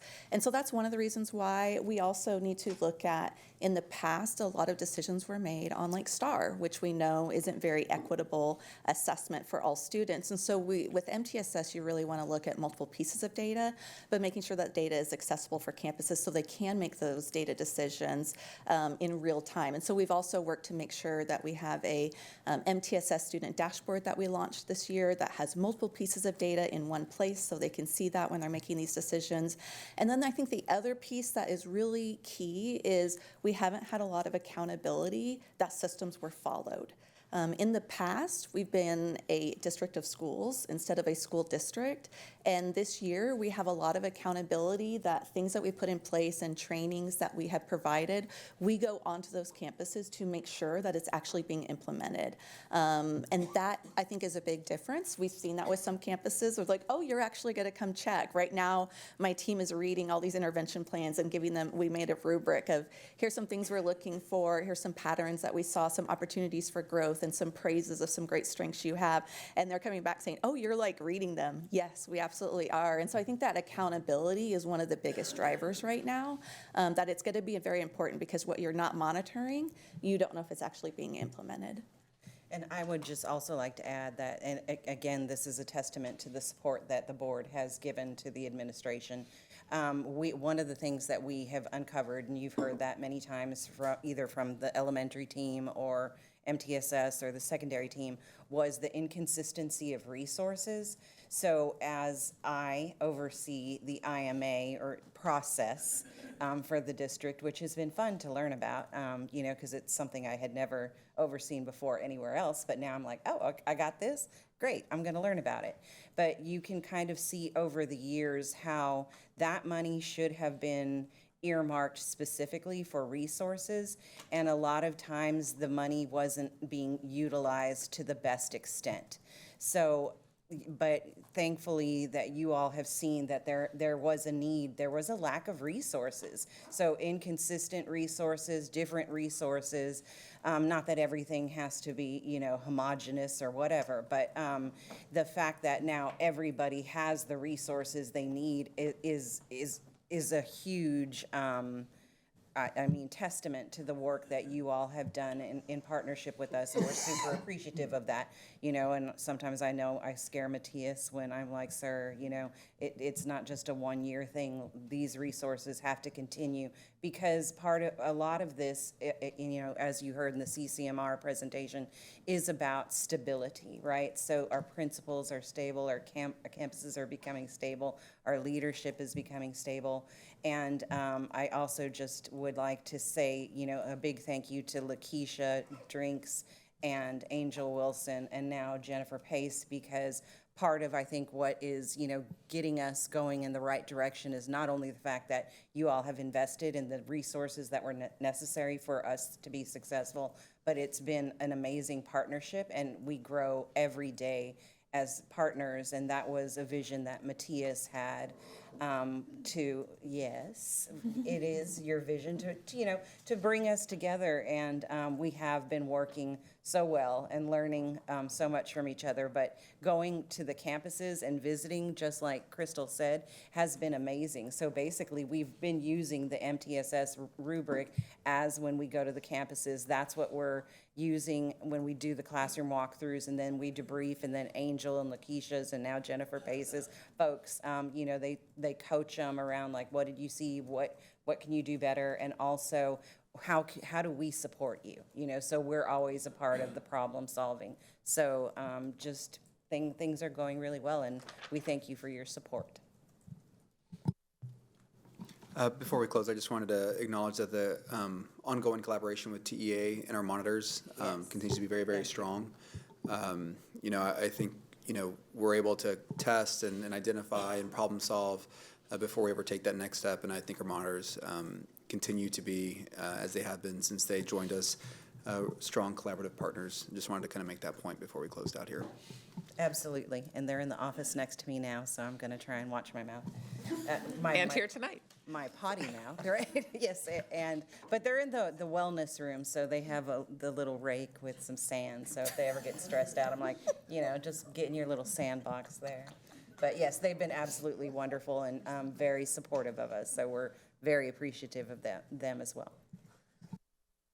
Good, thank you all. Trustees, any more questions? Good. Well, I just do want to thank you for the massive work that's been done. As Trustee Kaufman said, I know it's been a big lift for you, for the people on campuses, and really for our whole system, and I hope we get an equally big payoff. And I think as we look next week toward discussing our budget in terms of student outcomes and how budget directly aligns, thank you very much for sharing the impact of the investments that were made, that they really are showing up when we need those dollars to matter, especially when those dollars are so scarce. So thank you very much for really drawing that line for us about what it's doing. Thank you. Yes. Okay, Mr. Segura, will you please introduce our next item? Yes, President Boswell. I'd like to welcome up Ms. Katrina Montgomery, our interim Chief Financial Officer for the 2025 to 2029 fiscal forecast update.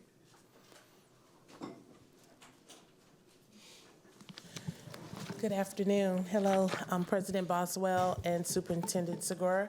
Today, we're going to have an update over our fiscal forecast. This is a little bit different than what we've seen the last few months. So this is going to give us an opportunity to look at FY 24-25 all the way through FY 27-28. So this is a slide that we've looked at before. We're talking about FY 24-25. The board adopted an operating budget of $954 million. And in that budget, we had $30 million worth of cuts or reductions to central office. And we passed a deficit budget of $78 million. And you can see there's a line drawn through that because then we had a $92 million deficit, which was the $78 million. And then when the TCAD rates or TCAD property value rates came in differently, that got us to $92 million.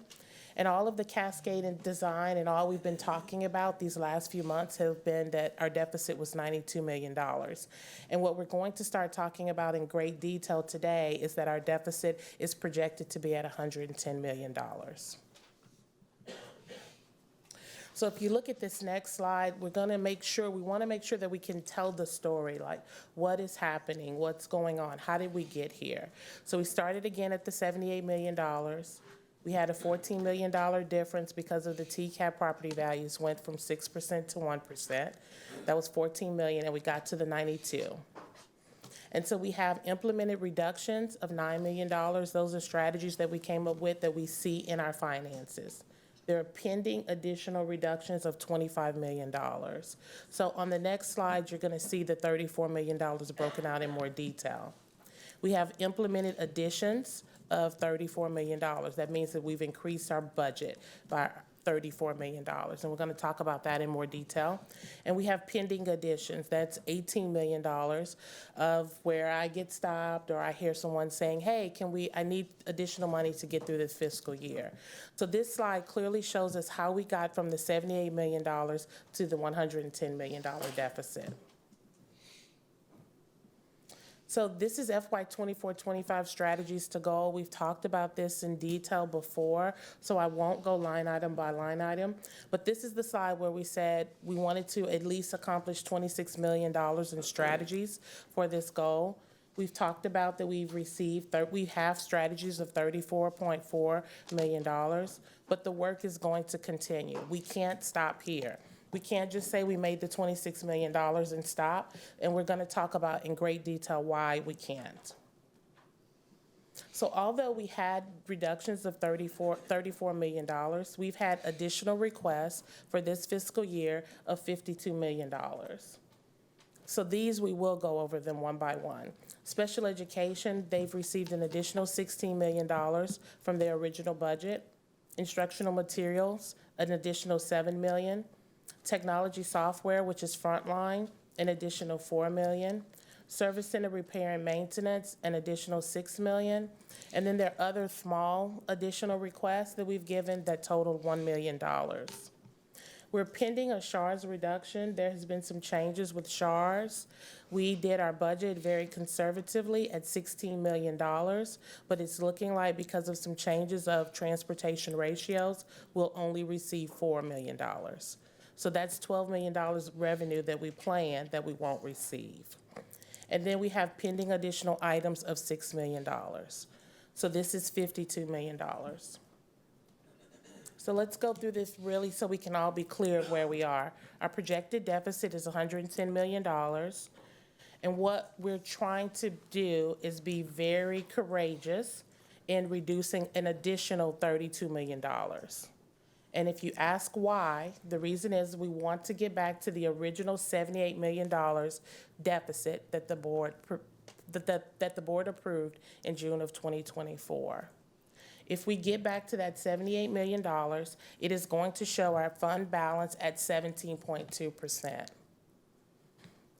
If we want to get to the additional 20% fund balance, we'd have to cut an additional $33 million. Which would leave our proposed deficit at $45 million. So the next couple of slides are going to talk about this additional $32 million. So our projected budget is the column that's shaded like the light gray. It talks about our revenue is $1,697 million. Our operating expenditures are $954 million. Our recapture is estimated at $821 million, and we get back to the $78 million deficit. And if you go down further, that shows that we're at 17.2. And if we want to get to 20% fund balance, we have to reduce an additional $33 million to our deficit. The next column is the minimal impact. If we stay where we are right now, we'd have the deficit of $110 million. But what we need to look at on this slide is that would get our fund balance down to 14.7%. And we all are very clear that we can't do that because that impacts our cash flow in November. So if we want to get the $110 million, the 14.7% to 20%, we'd have to reduce an additional $44 million. And the maximum impact is if there are any additional requests that keep coming in for the current fiscal year.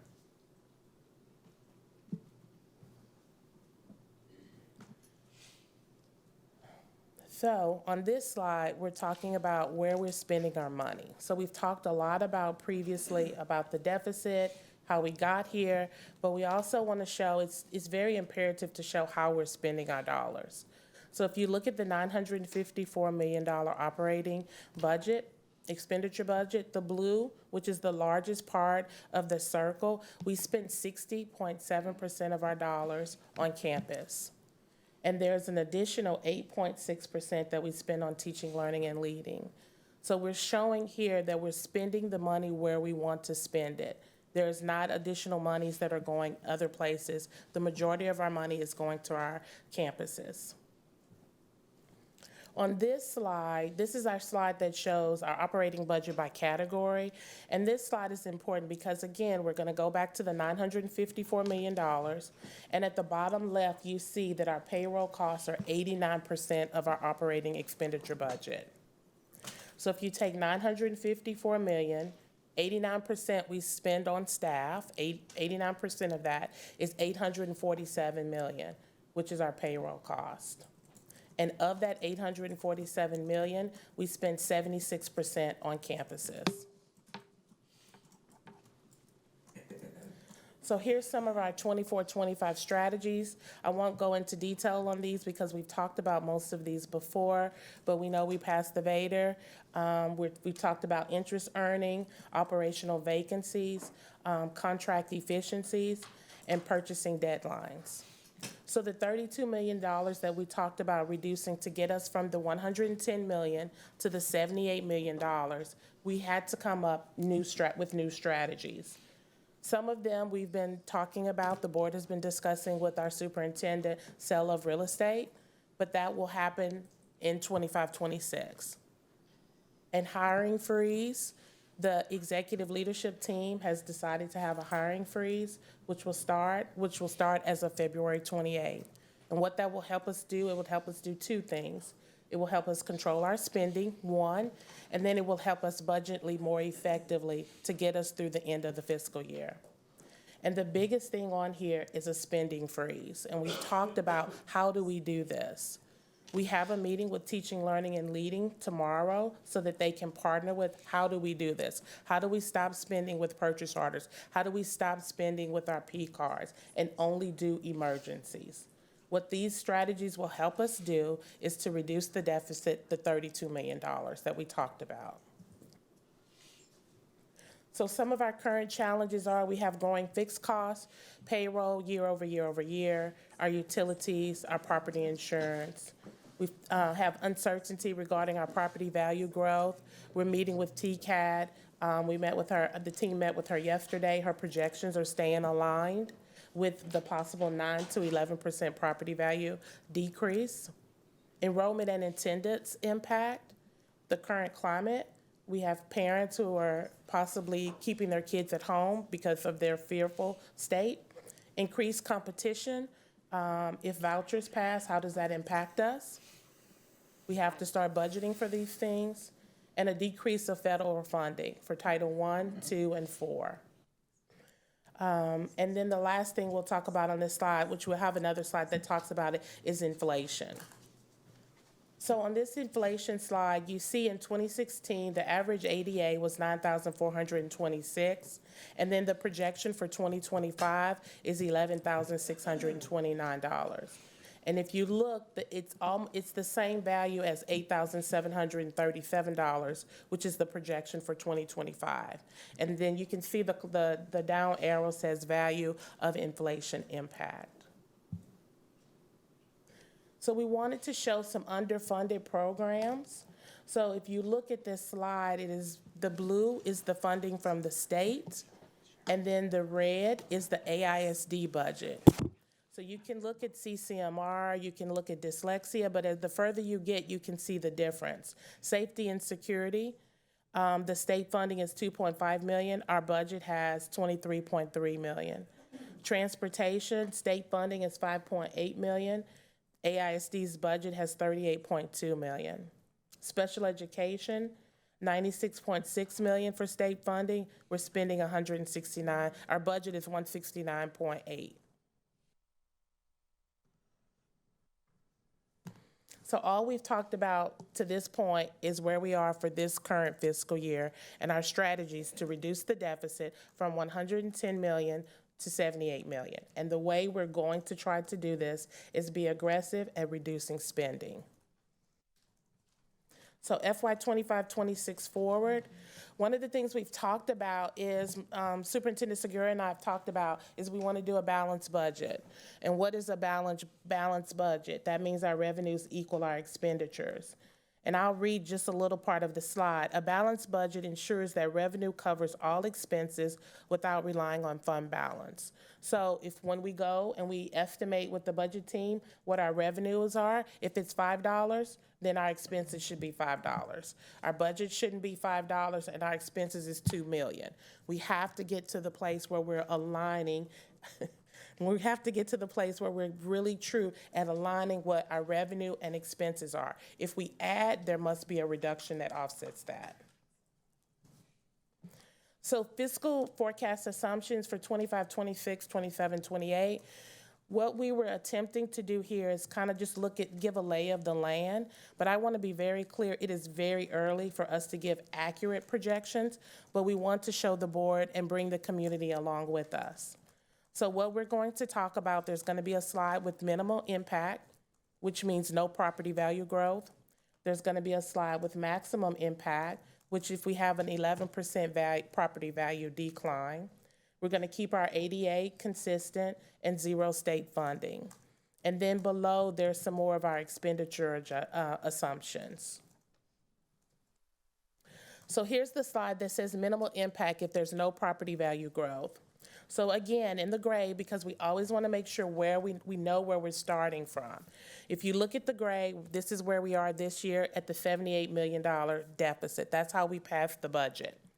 And you could see we have end up, if we get back to the $78 million, we'll have our fund balance at 17.2%.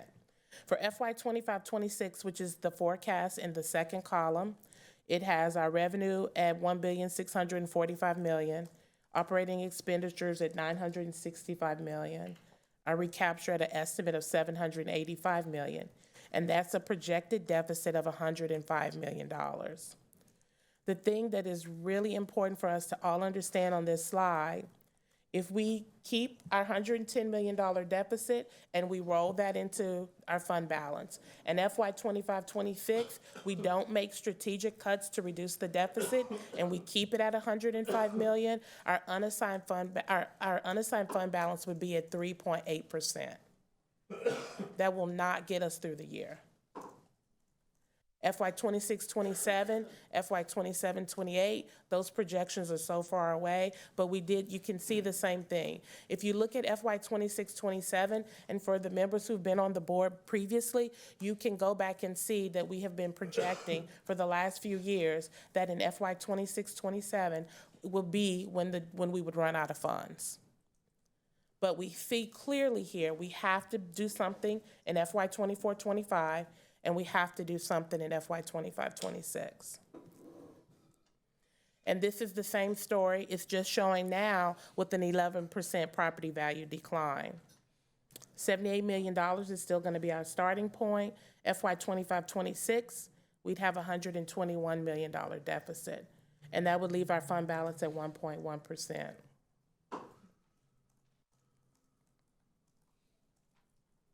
FY 25-26 budget reduction focus areas. We've gone through this slide, so I won't go through it in detail. The hybrid work schedule we've done, transportation reconfigured, master schedule, contract evaluations. Some of the subsequent focuses we're looking at, property monetization efforts, supplemental program reviews, evaluate stipends, a possible teacher attendance initiative, and direct impact to campuses. We've talked about that's going to be the last thing we want to do, but that is something that is on the list at the very end. We also have under here software, because one of the things we've learned is that multiple campuses and departments have the same software, just utilizing it a little bit different. We need to figure out how to be strategic in getting one software or two softwares, and that will help us save money expenses. So other Texas district strategies. So what I want us to be clear is that even though we have a lot of work to do, this is not something that is just an Austin ISD problem.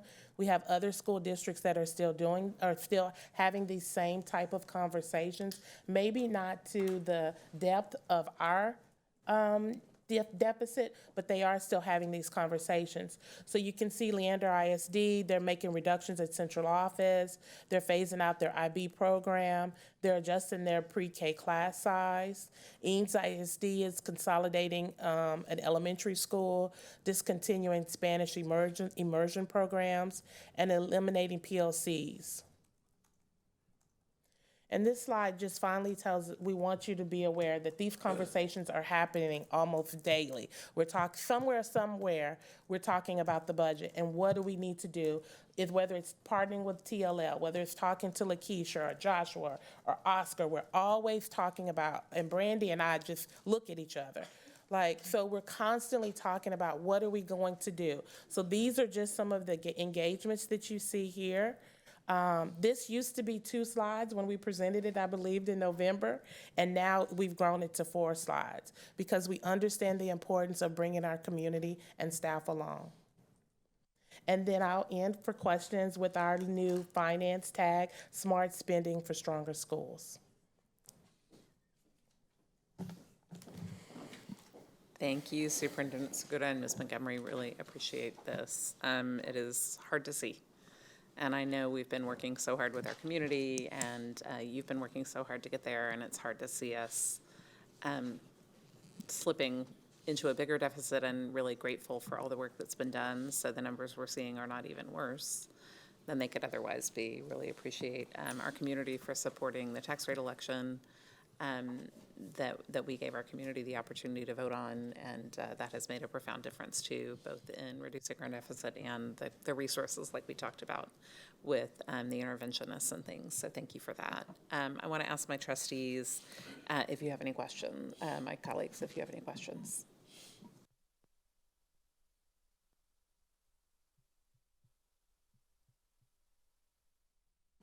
Okay, I think we're good on this. I think we're probably processing this. And I know we're going to have an opportunity in a couple of weeks to have a retreat and really talk about how we continue making progress towards student success, continue implementing the plans that we're starting to see really start to pay off, and to talk about how we can best, with greater budget challenges and these needs, continue to do what we need for our students. So I really look forward to that conversation together. Yeah, and President Boswell, as we close, I think it's important that we adhere to and require an honest budget. I think it's the only way to describe it. I think in years past,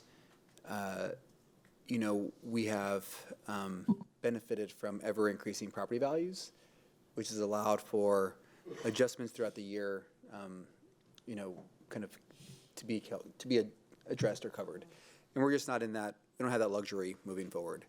And so the things that maybe in years past we didn't put clear definition around, we will absolutely do moving forward. And I think the last thing I would say is there was a conversation I had with Trustee De Orioste, and one of the things we talked about was, like, what is the stable state of Austin ISD, right? And in these assumptions, we're not, assuming any future funding from the state, and time will tell what occurs. But we have to think about, like, what is the kind of safe harbor, like, financial position for Austin ISD, so that this doesn't continue to be the case as we move forward. So unfortunately, lots of difficult questions that have to be answered in the weeks ahead. But I think we're, in a position to kind of tackle all of that together. And unfortunately, some of the things that are, not necessarily out of our control, but have been continuing to compound, like our special education contracts, there just isn't a lot of wiggle room to kind of not address that expense. And that's just a fact of where we are. So that's all I have. Yeah, and thank you for identifying the fact that our budget was not really our budget in some senses, that to some degree that was being relied on as an option. And so I really appreciate the work that's being done to make sure that we're passing, like you said, a fully honest and transparent budget, kind of honest with ourselves and with our community about if we're going to spend it, it needs to be in there, and we need to know that ahead of time. So that's just another move toward a stronger district, and I really appreciate that. from everyone who's doing that work. So thank you.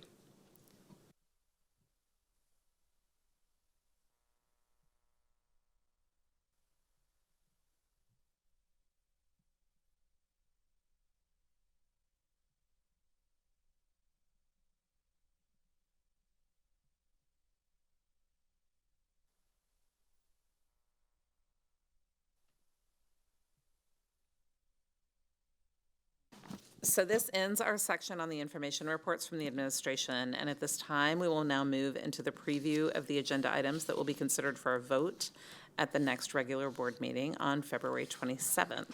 AISD staff is available to answer any questions for tonight's preview, and we're beginning tonight with item 7, which is the agenda preview for upcoming academics and curriculum items. And trustees, are there any questions on this item? It will be our TEA targeted improvement plans. Okay, thank you.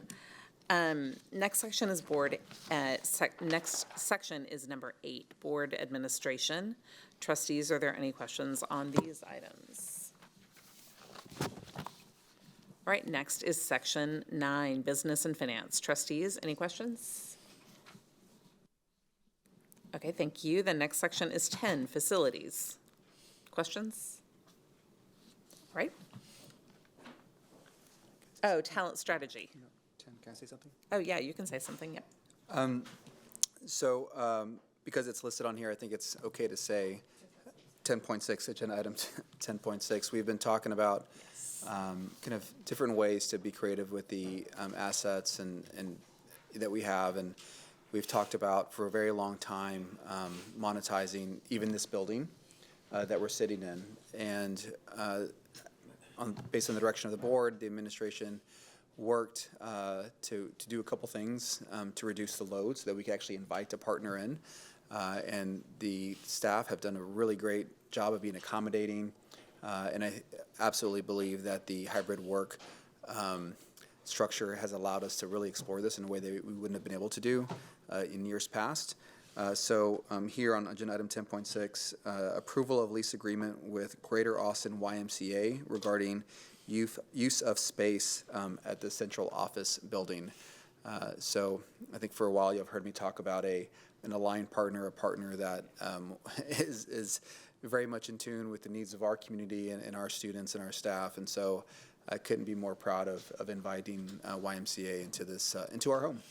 So just wanted to make that point. So thank you, President Boswell. Yeah, thank you for sharing that, and thank you for doing that. I think that's something, and I appreciate, I know it's been disruptive to some people who work in this building, so thank you to everyone who's made that work, and I think that's a fantastic, fantastic match to come in, and I so appreciate that it's going to bring revenue in as well. So thank you so much for that. Next section is 11, talent strategy. And the board and the administration are making a change with this month's voting meeting. At the recommendation of council, we will have a new process for agenda items dealing with board action on staffing decisions. And we are removing those from the consent agenda to be items for separate vote for the voting meeting. And we will vote on each item individually, following any discussion or questions the board may have in executive session, because these are personnel issues. Trustees, do we have any questions on these items? All right, thank you. Next section is section 12, policy. Any questions? All right, next is 13, other. Any questions on that one? All right, and that includes our hearing and our budget retreat, a vote, and that will end our regular preview. So we will now recess the open meeting at 8:13 p.m. and move to executive session pursuant to Texas Government Code sections 551.074, 551.072, 551.073, 551.087, 551.076, 551.0821, and 551.071. When we finish with the executive session, we will briefly return to open session so we can formally adjourn the meeting. The adjournment will be recorded and included in all replays of tonight's meeting. And thank you all for joining us, and have a good evening.